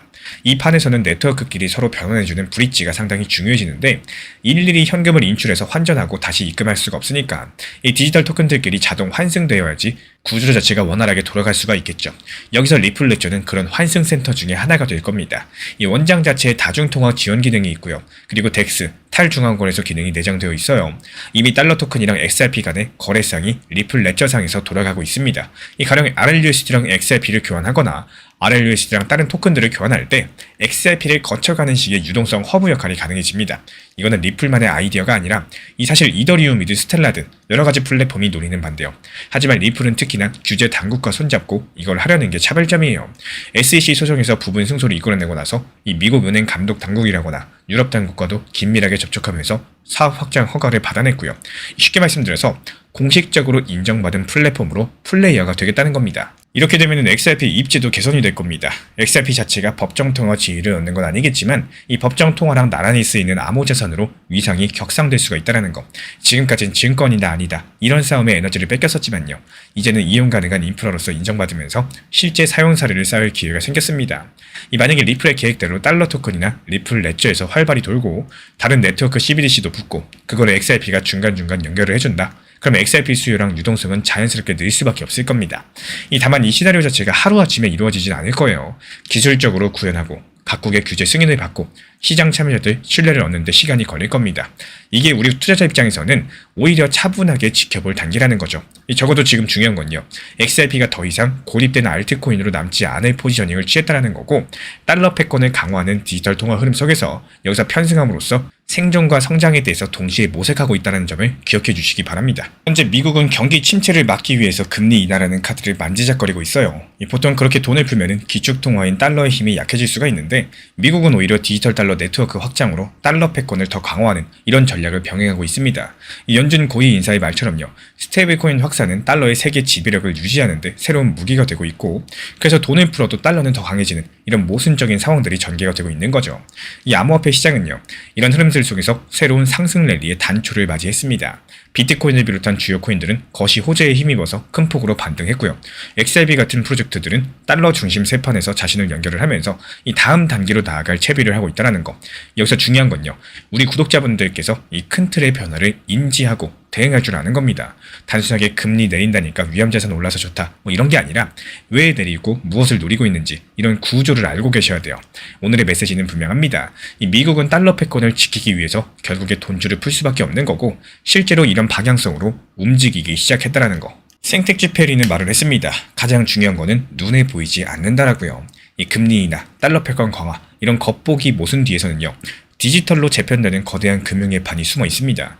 남들이 눈앞의 뉴스에 일희일비할 때 보이지 않는 구조적인 변화를 읽어낸 우리 구독자분들의 통찰력, 그 무엇보다 강력한 무기가 되어줄 겁니다. 이런 혼란들 속에서도 본질을 꿰뚫는 우리 구독자분들의 해안이 다가오는 새로운 부의 흐름을 가장 먼저 선점하는 등대가 되기를 진심으로 기원드리겠습니다. 이 시장을 탓하면서 버티는 것보다 지금 이 시장에서 내가 할 수 있는 행동을 찾는 게 훨씬 더 이득입니다. 시장이 안 좋다고 계속 불평하고 스트레스를 스스로 만들어낸다. 이건 투자에 도움이 되지가 않아요. 오히려 그 에너지를 지금 이런 환경에서 내가 무엇을 해낼 수 있을지 여기에 쓰는 게 훨씬 더 건강한 매매 방식인 거고 중장기적으로 봤을 때도 계절을 지키는 데 큰 힘이 되어줄 겁니다. 이 시장은 언제나 내 통제 밖에 있고요. 내가 바꿀 수 있는 거는 오직 내 대응뿐이라는 사실. 이런 것들을 인정하는 순간부터 투자는 조금씩 편해지기 시작을 할 거예요. 리플이 지금 답답하고 언제 오를까 생각 때문에 더 스트레스를 받는 이유 가만히 들여다보시면은 대부분은 코인 자체의 문제라기보다는 내 평균 단가가 비교적 높은 상태이기 때문에 현재 가격에 만족을 못하는 경우가 많습니다. 그래서 작은 하락에도 더 예민해지고요. 작은 반등에도 마음이 급해지면서 스스로를 더 지치게 만든다는 거예요. 이 리플을 바라보는 관점을 내 매수 단계의 기준으로만 보거나 리플 만원, 3만원, 5만원 가면 팔아야지 이런 관점에서만 보게 된다면은 리플이라는 코인이 지금 너무 재미가 있을 수밖에 없습니다. 하지만 내가 매수한 평균 단가, 너무 높은 목표 타점에 대한 욕심은 조금 내려놓으시고요. 현실적으로 봤을 때 지금 움직임이 나와준다면은 어디까지 상승할지, 이 반대로 하락으로 이어졌을 때 어디까지 내려오고 나서 반등이 나올지 여기에 대해서 조금만 현실적으로 바라보신다면은 오히려 단기 고점과 저점을 활용해서 평단을 낮추고 비중과 수량을 늘려나가기에 나쁜 시장이 아니라는 거예요. 간혹 말씀드리는 내용이지만요. 내가 팔고 싶은 가격과 팔아야 될 가격의 차이 분명히 존재합니다. 이 비중이라는 단어가 존재하는 이유도 한 방의 몰빵 매매가 아니라 적당한 비중을 살려서 단기 고점과 저점을 살리면은 지금 시장에서도 잘 활용할 수 있는 이런 방법들이 많기 때문에 조금만 시장을 넓게 보신다면은 분명히 도움이 될 거라고 생각을 해요. 시장이 좋을 때만 잘하려는 태도가 아니라요. 시장이 안 좋을 때 내가 할 수 있는 대응과 시장이 좋아졌을 때 내가 해야 될 행동들 미리미리 구분해 두는 겁니다. 이 안 좋은 시장에서는 비중을 지키고 현금을 관리하고 성급한 결정을 줄이는 게 대응인 거고, 좋은 시장에서는 욕심을 줄이고 분할 익절로서 결과를 만드는 게 대응입니다. 이 결국에 투자는 환경을 바꾸는 싸움이 아니라 환경에 맞게 나를 조정하는 싸움이죠. 이 차이를 이해하시는 순간 같은 시장에서도 전혀 다른 결과가 만들어지게 될 겁니다. 그렇기 때문에 코인 시장이라는 게 하루에 오르내림만 보고 판단할 수 있는 단순한 시장이 절대 아니에요. 특히나 리플 XRP, 비트코인처럼 이 장기 구조가 중요한 자산들은 이런 흐름을 꾸준하게 관찰하면서 지금 시장이 어느 단계에 있는지 차트랑 심리, 수급을 함께 묶어서 이해하셔야지 손실을 줄일 수가 있습니다. 그래서 제가 매일 직접 체크하는 가격 구간들, 시장 심리가 어디서 꺾이고 어디서 다시 살아나는지 여기에 대한 흐름을 정리해서 드리고 있기 때문에 필요하신 분들께서만 현재 번호로 신청 주시면은 입장 도움 드리도록 하겠습니다. 제가 안내해드리고 있는 코인 신사 채널 멤버십 전용방에 대해서 짧게 설명드려 보도록 하겠습니다. 리플, 암호화폐 시장에 대한 중요한 이슈, 그리고 브리핑이나 시장의 흐름에 대한 전문적인 분석 내용 설명과 함께 차트상의 기술적 분석, 온체인 지표와 투자 심리에 대한 내용들을 같이 안내 도움 드리고 있고, 가장 중요한 투자 심리를 컨트롤하기 위해서 포트폴리오의 구성에 대한 노하우, 투자 심리 컨트롤에 대한 내용도 같이 안내 드리고 있습니다. 코인 신사 스터디 멤버십 가입하신 분들께서는 아래 번호 혹은 신청 링크 통해서 남겨주시면 제가 연락드리고 있고, 안내 설명과 함께 신사 채널 리플 전용 멤버십 방에도 입장 안내 설명드리고 있습니다. 현재 제가 안내드리고 있는 정보방 입장에 대해서 관심이 있으신 분들이 최근에 많아지셨습니다. 간단하게 한번 설명드려 보도록 하겠습니다. 먼저 항상 무슨 일이 있어도 업비트, 빗썸, 현물 매매로서만 안내드리고 있기 때문에 원칙 매매를 잘 활용하시는 것들을 추천을 드려요. 이 세 가지 방으로서 안내를 드리고 있는데요. 첫 번째로 가장 구독자분들께서 관심 있어 하시는 리플 전용방입니다. 리플 전용방에서는 말 그대로 리플에 대해서 집중적으로 단기 고점과 저점, 그리고 장기적인 관점에 대한 타점과 리플에 대한 시장 브리핑을 안내드리는 방이고요. 이 리플 전용방에서 안내드리고 있는 정보방 타점으로 단기 고점과 단기 저점에 대한 타점을 활용을 하시되, 신경 쓰는 매매가 아니라 목표가에 미리 걸어놓고 미국 시장이 활발한 새벽 시간대 혹은 업무 시간대도 신경 안 쓰면서 수익 실현과 저점 추가 매수 타점을 활용하는 방향으로서 안내 도움 드리고 있어요. 리플을 무조건 장기적으로만 보는 게 아니라 메인 비중은 장기적으로 보유하시되 일부 비중은 단기 고점과 저점을 살려가면서 비중과 수량을 늘려나가고 평균 단가를 낮추는 전략으로서 운영하시는 것들을 항상 추천을 드립니다. 그리고 두 번째로 단기 타점의 종합방입니다. 리플을 몰빵으로 장기적으로만 보유하다 보면 결국에 시장의 흐름을 놓치게 되기 때문에 적당한 알트코인들을 비중을 활용하시면서 적극적으로 투자 전략으로 살려나가는 게 정말 중요합니다. 예를 들어가지고 좋은 엔진의 리플 코인을 보유했으면은 그 엔진이 잘 활용될 수 있도록 좋은 기름과 엔진 오일의 역할이라고 생각을 하시면 되는 거예요. 안내드리고 있는 단기 타점의 목표 타점, 성향은 말 그대로 단기적으로만 접근하시는 걸 항상 추천을 드리고 있습니다. 간혹 지금 시장이 안 좋은 단기적인 알트코인이 가능하냐 이렇게 생각하시는 분들도 계신데요. 지금 시장에서 단기 타점이 불안하다라고 느끼시거나 알트코인을 공략하는 게 맞나 이렇게 생각하시는 가장 큰 이유 중에 하나는 시장의 테마에 맞는 코인이 아니라 이미 급등이 나왔거나 주목을 받고 있지 못한 코인들을 공략을 하거나, 혹은 목표 타점이 비정상적으로 높거나, 혹은 순간적으로 움직임이 나올 수 있는 단기 고점의 타점을 찾지 못해서라고 생각을 해요. 결국에 투자 시장은 순환적으로만 흘러가기에 적당한 알트코인들을 비중에 맞춰가지고 병행하면서 여기서 나온 수익들로 리플의 단기 저점 매수의 계획을 통해 가지고 하나의 톱니바퀴처럼 움직이도록 내 포트폴리오를 구성을 할 줄 아셔야 됩니다. 타점은 말 그대로 단기 타점답게 수익 실현하고 나면 사실 그 이후에 더 상승하던 떨어지던 크게 신경 쓸 필요가 없겠죠. 시간 또한 바빠가지고 걱정할 필요가 없는 게, 항상 말씀드린 이런 목표 타점에 미리 걸어두면은 신경을 쓸 필요가 없다는 점을 반드시 생각을 하셔야 됩니다. 그리고 세 번째로는 종합 브리핑방인데요. 중요할 수 있는 속보, 시장 브리핑에 대한 핵심 내용들을 전달드리면서 시장이 어떻게 흘러가고 앞으로의 시장이 어떻게 움직일까, 이런 중요 핵심 내용 같은 것들을 전달드릴 뿐만 아니라 메이저 코인과 그리고 스윙과 중장기적인 타점에 대해서 안내드리면서 단기적 관점보다는 조금 보유 기간이 있다라고 하더라도 목표 타점 자체를 높게 보는 방향으로서 안내드리고 있는 방입니다. 대표적으로 최근에 도지코인에 대해서도 목표 타점을 높게 276원의 종합 브리핑방에서 타점 안내드리면서 여유롭게 약 5일 정도 보유하면서요. 도지코인이 상승이 연달아 나오고 있을 때 오히려 과감하게 370원의 목표 타점을 안내드렸습니다. 이렇게 상승이 잘 나오고 있을 때는 대부분 여기서 더 오르는 게 아닌가 이렇게 생각을 하시는 분들이 많이 계시겠지만 항상 적당한 고점에서 수익 실현하는 것들을 목표로 잡는 게 정말 중요하다고 말씀을 드려요. 이렇게 세 가지 방 입장 안내드리고 있기 때문에 항상 업비트, 빗썸으로서 현물에 대해서 안내드리고 있습니다. 비중 조절과 원칙 매매를 통해서 일하거나 바쁜 와중에 신경 쓰시는 매매보다는요, 여유롭게 매도 걸어놓고 편하게 신경 안 쓰시면서 제대로 운영하시기를 추천을 드리겠습니다. 지금 이 시점 미국 금융권이랑 암호화폐 업계 사이에서 물밑에서 커다란 줄다리기가 벌어지고 있다는 사실 알고 계셨나요? 겉으로 봤을 때 비트코인 가격이 연일 고공행진을 하고 리플 XRP 같은 알트코인들도 상승세를 타고 있는 상황이죠. 그저 시장 호황처럼 보일 수가 있습니다. 그런데 그 이면에서는 은행과 암호 산업 사이에서 이자 전쟁이 한창입니다. 오늘은 바로 이 흥미진진한 이야기를 파헤쳐 보도록 할 거고요. 현재 은행들이 암호화폐를 어떻게 자기 틀 속으로 끌어들이고 있는지, 그리고 이런 과정에서 리플 XRP가 어떤 역할을 맡을 거고 앞으로의 전망은 어떻게 되는지 연결지어서 설명드려 보도록 하겠습니다. 먼저 사건의 발달은 이렇습니다. 미국 상원에서 논의 중에 있는 암호화폐 시장 구조 법안, 일명 클래러티 액트, 최근에 교착 상태에 빠져 있는 상황이죠. 근데 그 이유가 다름 아닌 스테이블 코인의 이자 지급 문제 때문입니다. 한쪽에서 스테이블 코인을 은행 예금처럼 굴리면서 이자를 주면 안 된다라고 주장하는 은행권 로비가 있고, 또 다른 쪽에서는 왜 안 되냐, 혁신을 막지 말아라, 이런 암호화폐 업계가 있었죠. 이 팽팽한 대치로 인해서 법안 심의가 한때 중단되기까지도 했었는데요. 현재 은행들 같은 경우는 도대체 왜 이 사안을 그렇게 중요하게 봤을까요? 그 이유는 정말 간단합니다. 만약에 우리 구독자분들께서 은행장인데 이 시장에서 누군가가 아무런 리스크도 없는 디지털 달러에 연 5% 이자를 준다. 고객들이 가만히 앉아서 0.5% 이자 주는 은행에다가 돈을 맡길 리가 없겠죠.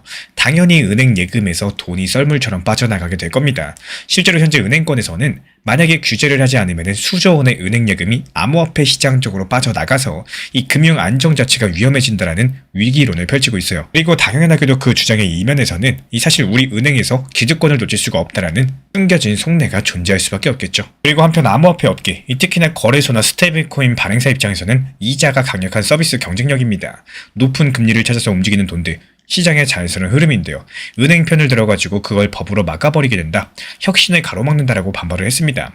이렇게 대립이 이어지던 와중에 조정안이 하나 나왔는데, 그럼 좋다, 이 보유만으로 얻는 수동적인 이자는 금지를 하되 대신에 스테이블코인을 활용한 결제라거나 스테이킹 같은 능동적 활동에는 보상을 허용하자. 쉽게 말씀드려가지고 가만히 두기만 해서 이자 먹는 건 안 되지만요, 뭔가 거래도 하고 담보도 맡기고 이런 식으로 활동을 해야지 주는 보상이라면 괜찮다라고 말을 하는 겁니다. 언뜻 그게 그것처럼 보이지만요, 이 정도에도 은행들은 어느 정도 양보를 했다라고 보고 있고, 암호화폐 시장 쪽에서도 최소한 고객 유치를 완전히 못하게 막는 건 아니다 보니까 타협해보자라는 분위기가 형성이 되고 있어요. 결국에 보유 이자 금지 조항을 넣는 대신에 법안 전체를 재추진하는 쪽으로 가닥이 잡혔습니다. 이런 소식들이 알려지면서 법안 통과에 대한 기대감이 다시 살아났어요. 지난주까지만 해도 코인베이스 같은 업체는 이 법안 문제 많아서 우리 지지 못한다라고 반발을 했었죠. 특히나 토크나 주식은 아예 금지 조항이 있더라, CFTC 상품선물거래위원회 권한도 약화를 시키면서 미국 SEC 밑에 두는 내용이라니까 말이 되냐 이러면서 날을 세웠습니다. 하지만 정작 법안 내용을 자세히 뜯어본 토크나 기업들은요, 코인베이스가 잘못 해석한 것 같다라는 반응을 보였습니다. 실제 지금 논의에서 그 부분들은 크게 수정되거나 아예 삭제될 공산이 크다라고 해요. 이렇게 오해도 풀리고 스테이블코인 이자 문제도 절충이 되다 보니까 아직까지 희망이 있다라는 얘기가 현재 시장 내부자들 사이에서 나오기 시작을 했다라는 것. 엘리노어 테렛이라는 미국 크립토 전문 기자가 전한 바에 따르면요, 이 상원의원 보좌관들이나 업계 인사들 대다수가 법안이 아직 살아있다라는, 이 조금만 조정하면 갈 수 있다라는 견해를 보였다라고 합니다. 여기까지가 표면적인 뉴스인 거고, 근데 이제부터가 더 중요합니다. 저는 이걸 단순한 법안 진척 소식으로 보지 않아요. 거대한 금융 권력 이동의 한 장면으로 보고 싶습니다. 이유가 뭐냐? 아까 은행 그리고 암호화폐 업계 구도 말씀드렸었죠.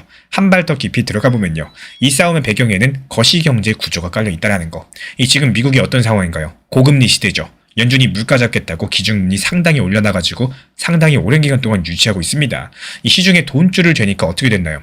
은행 예금 이자도 올라갔었지만 반쪽짜리였었죠.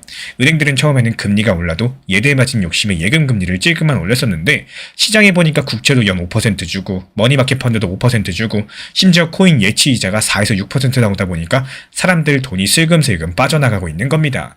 이게 은행 입장에서는 위기감이 들 수밖에 없다라는 거고, 이거 그냥 두면은 우리 돈 다 빠져나가겠는데? 그래서 작년에 은행 로비스트들이 의회 돌아다니면서 은근슬쩍 넣은 게 바로 이 조항이라는 겁니다. 스테이블코인 이자 금지 조항이요. 이 명분은 그럴싸했어요.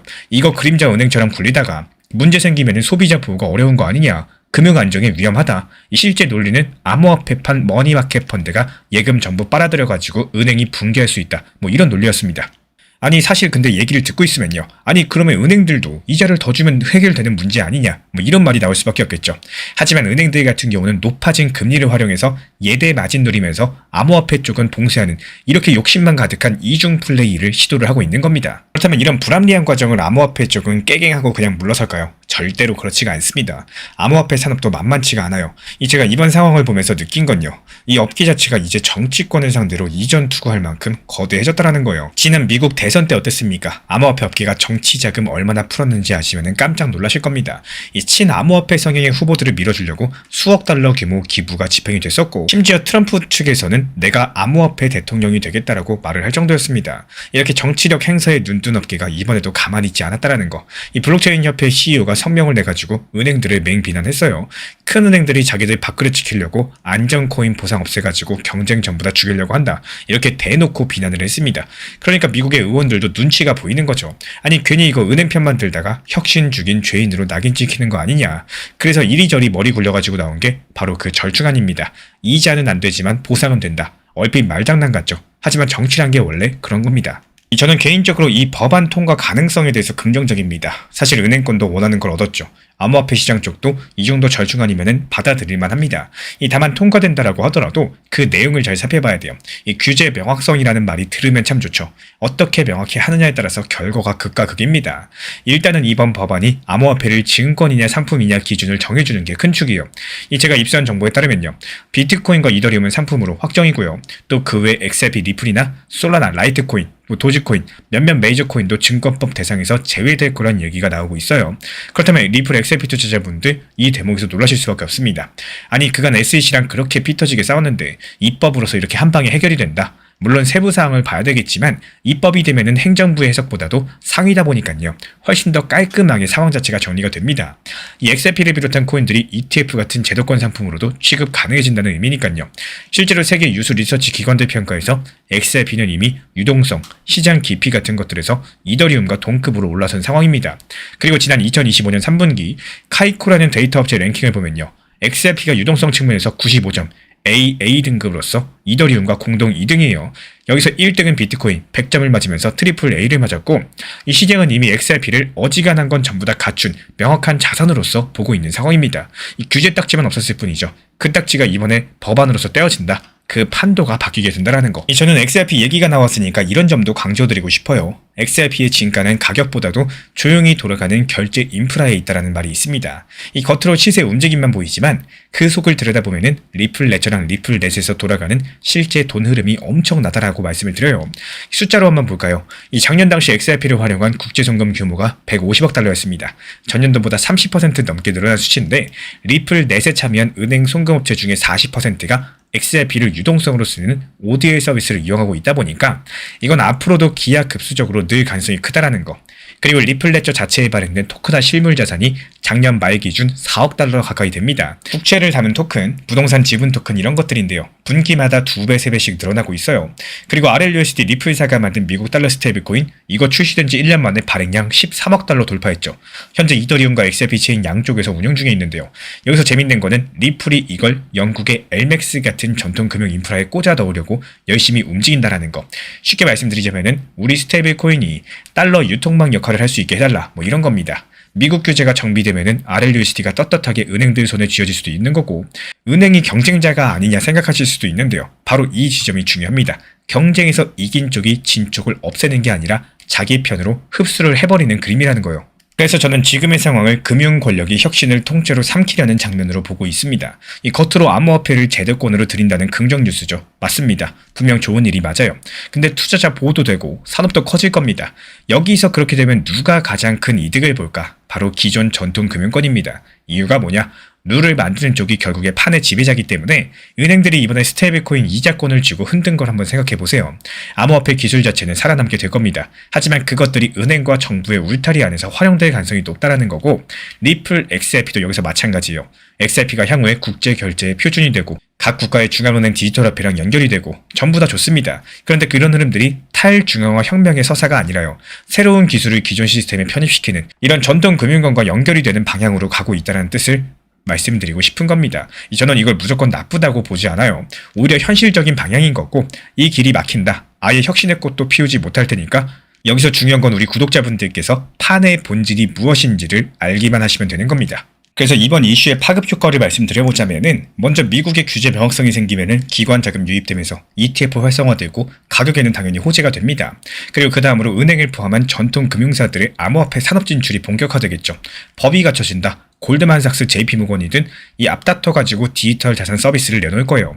그리고 마지막 효과, 이 흥미로운 방향들이 펼쳐지게 될 텐데요. 이렇게만 되어주면은 기존 크립토 기업들의 역할이 애매해질 겁니다. 지금까지 코인베이스 같은 기업이 혁신의 천병이었다면은 이제는 규제 표준이 생기면은 미국 월가 큰손들이 똑같은 서비스 들고 나올 거예요. 그리고 아예 인수를 해버릴 수도 있는 겁니다. 이번에 네이버가 업비트 인수해버렸죠. 이런 식으로 강력한 인수합병들이 진행될 가능성 미리 말씀드려요. 그리고 또 한편으로 봤을 때 탈중앙화 가치가 다시 한번 시험대에 오르게 될 겁니다.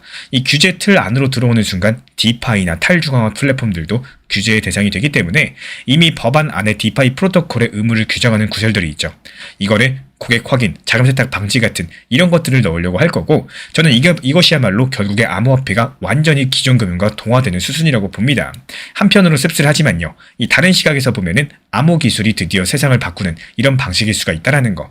다만 이렇게 바꾸는 방식들이 기존 질서를 파괴하는 게 아니라 업그레이드하는 쪽으로 바뀌게 될 거라는 거예요. 개인적으로 저는 이번 법안을 통해서 XRP가 새로운 전기를 맞을 것으로 기대합니다. SEC 소송의 족쇄에서 벗어난 XRP는요, 이미 가격도 회복했고 여러가지 온체인 지표가 개선되면서 그 입지를 다졌습니다. 이제 입법적으로 지위가 확보가 된다면은 XRP는 국제송금과 스테이블코인, 심지어 실물 자산 결제의 허브로서 폭넓게 활용될 수가 있겠죠. 그런 의미에서 오늘 영상의 메시지를 이렇게 요약할 수가 있는데요. 암호화폐 혁신은 살아남을 것입니다. 하지만 그 무대는 은행과 정부의 울타리 안이 될 것이다. 저는 이것이야말로 암호화폐 시장의 위기인 동시에 기회라고 생각을 해요. 규제 틀이 생긴다. 단기적으로 크립토 고유의 자유분방함은 줄어들지 모릅니다. 하지만 장기적으로 봤을 때 엄청난 실제 자본들이 유입될 수 있는 문이 열린다는 거. 리플 XRP 같은 경우를 보면요.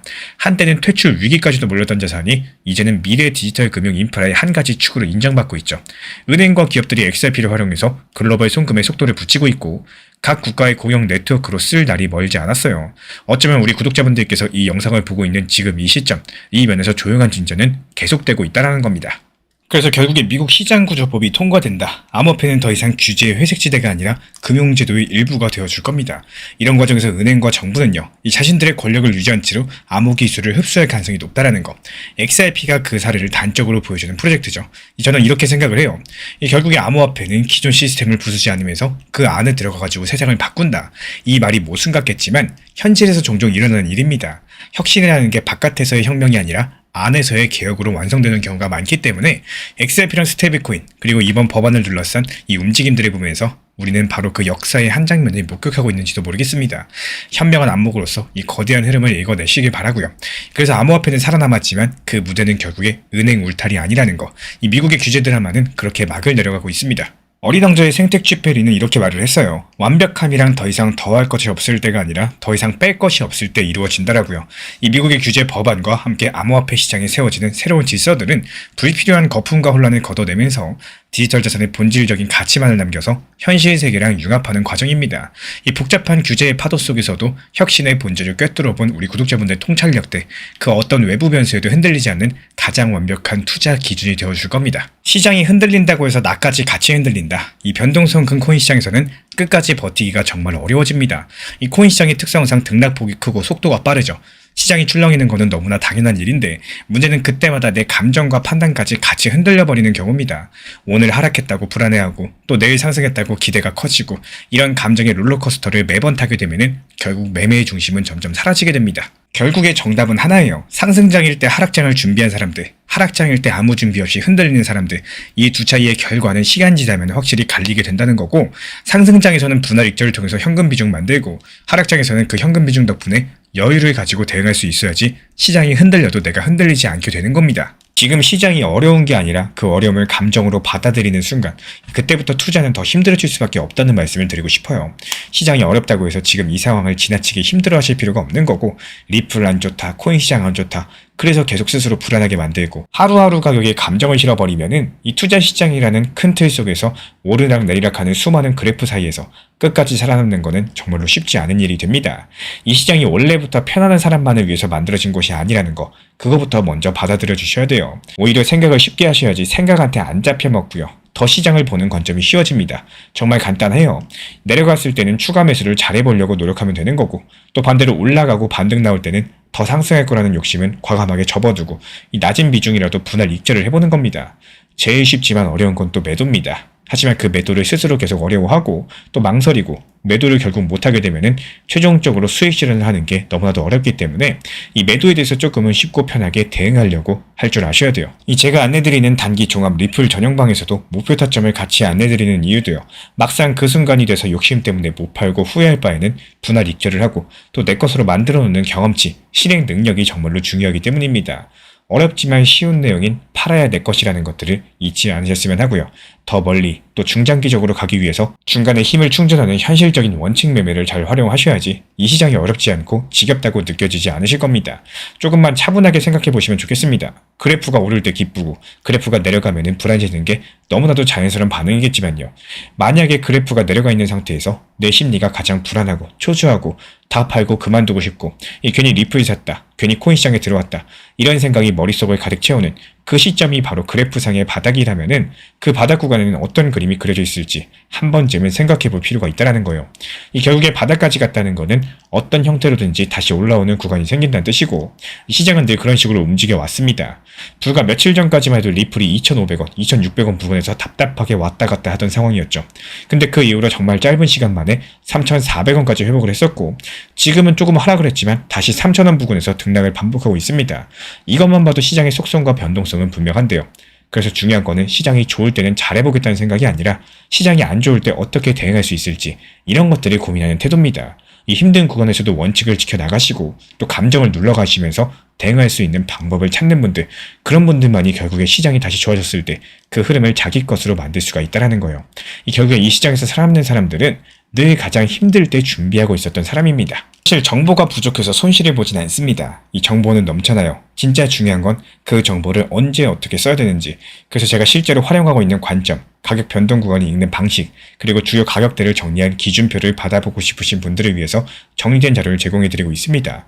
필요하신 분들은 현재 보이는 번호로 문자 신청 주시면 되고요. 제가 안내해드리고 있는 코인 신사 채널 멤버십 전용방에 대해서 짧게 설명드려 보도록 하겠습니다. 리플, 암호화폐 시장에 대한 중요한 이슈, 그리고 브리핑이나 시장의 흐름에 대한 전문적인 분석 내용 설명과 함께 차트상의 기술적 분석, 온체인 지표와 투자 심리에 대한 내용들을 같이 안내 도움드리고 있고, 가장 중요한 투자 심리를 컨트롤하기 위해서 포트폴리오의 구성에 대한 노하우, 투자 심리 컨트롤에 대한 내용도 같이 안내드리고 있습니다. 코인 신사 스터디 멤버십 가입하신 분들께서는 아래 번호 혹은 신청 링크 통해서 남겨주시면 제가 연락드리고 있고, 안내 설명과 함께 신사 채널 리플 전용 멤버십 방에도 입장 안내 설명드리고 있습니다. 리플 XRP 투자에 있어서 이제는 투트랙 전략이 반드시 필요해지고 있습니다. 무턱대고 몰빵하거나 반대로 또 손 놓고 기다리는 시대는 끝났어요. 첫 번째 트랙은 매달 분할 매수하시면서 시장이 빠지든 말든 일정 비중으로서 리플을 꾸준히 모아 나가시는 겁니다. 이거는 시간과 리스크를 분산할 수 있는 가장 효율적인 전략인 거고, 그리고 두 번째 트랙은 남은 현금 비중으로 알트코인 단타로서 굴려나갑니다. 수익이 나면은 그거를 다시 리플에 재투자하시면 되는 거고, 이게 바로 수익을 만드는 순환 매수 전략이 되실 거예요. 그런데 여기서 중요한 거는 단타 하실 때 조심하셔야 되는 거예요. 단타 매매 중독되면 끝장입니다. 이 매매 중독을 절대 조심하셔야 되는 거고, 예를 들어 가지고 시장이 과열인데도 지금 아니면 기회가 없다, 이런 조급한 생각에 RSI 지표가 이미 고점인데도 불안해서 또 들어가고 결국에 수익은커녕 손실만 쌓이게 되실 겁니다. 그래서 저희 채널 차원에서는 한 가지 원칙이 있습니다. 확률이 높은 날만 진입을 하세요. 그리고 시장 전체가 과매도 구간일 때, 비트코인 기준 RSI가 바닥을 찍을 때, 그때 알트코인 중에서 최근 거래량이 급등한 종목이 과매도의 경우 MACD, 볼린저 밴드, 이동평균선과 일목균형표 참고해서 신중하게 매수 진입 타점 들어갑니다. 그리고 그 외에는 아예 매매를 쉬는 날도 반드시 있어야지 진짜 단타인 거고, 그렇다면 이걸 어떻게 구별할 수 있는지 궁금하실 거예요. 여기서 챗 GPT가 등장을 합니다. 저희는 챗 GPT를 단순한 도구로 쓰지 않습니다. GPT한테 오늘 확률 높은 진입 타이밍이냐 이렇게 물어볼 수 있게 맞춤 프롬프트를 사용을 하는데요. 그리고 그 결과에 저의 실전 매매 노하우 30%를 덧붙여가지고 GPT 시그널을 보완합니다. 어떻게 하는지 궁금하신 분들 GPT 검색력과 활용 전략을 이용해가지고 이 두 가지를 한 방에 알려드리고 있습니다. 현재 보이시는 번호로서 리플 단타라고 문자 남겨주세요. 지금 이 영상 보신 분들에게만 오픈합니다. 그냥 GPT 쓰는 법이 아니라 투자로 연결되는 GPT 사용법 지금 바로 알려드리도록 하겠습니다.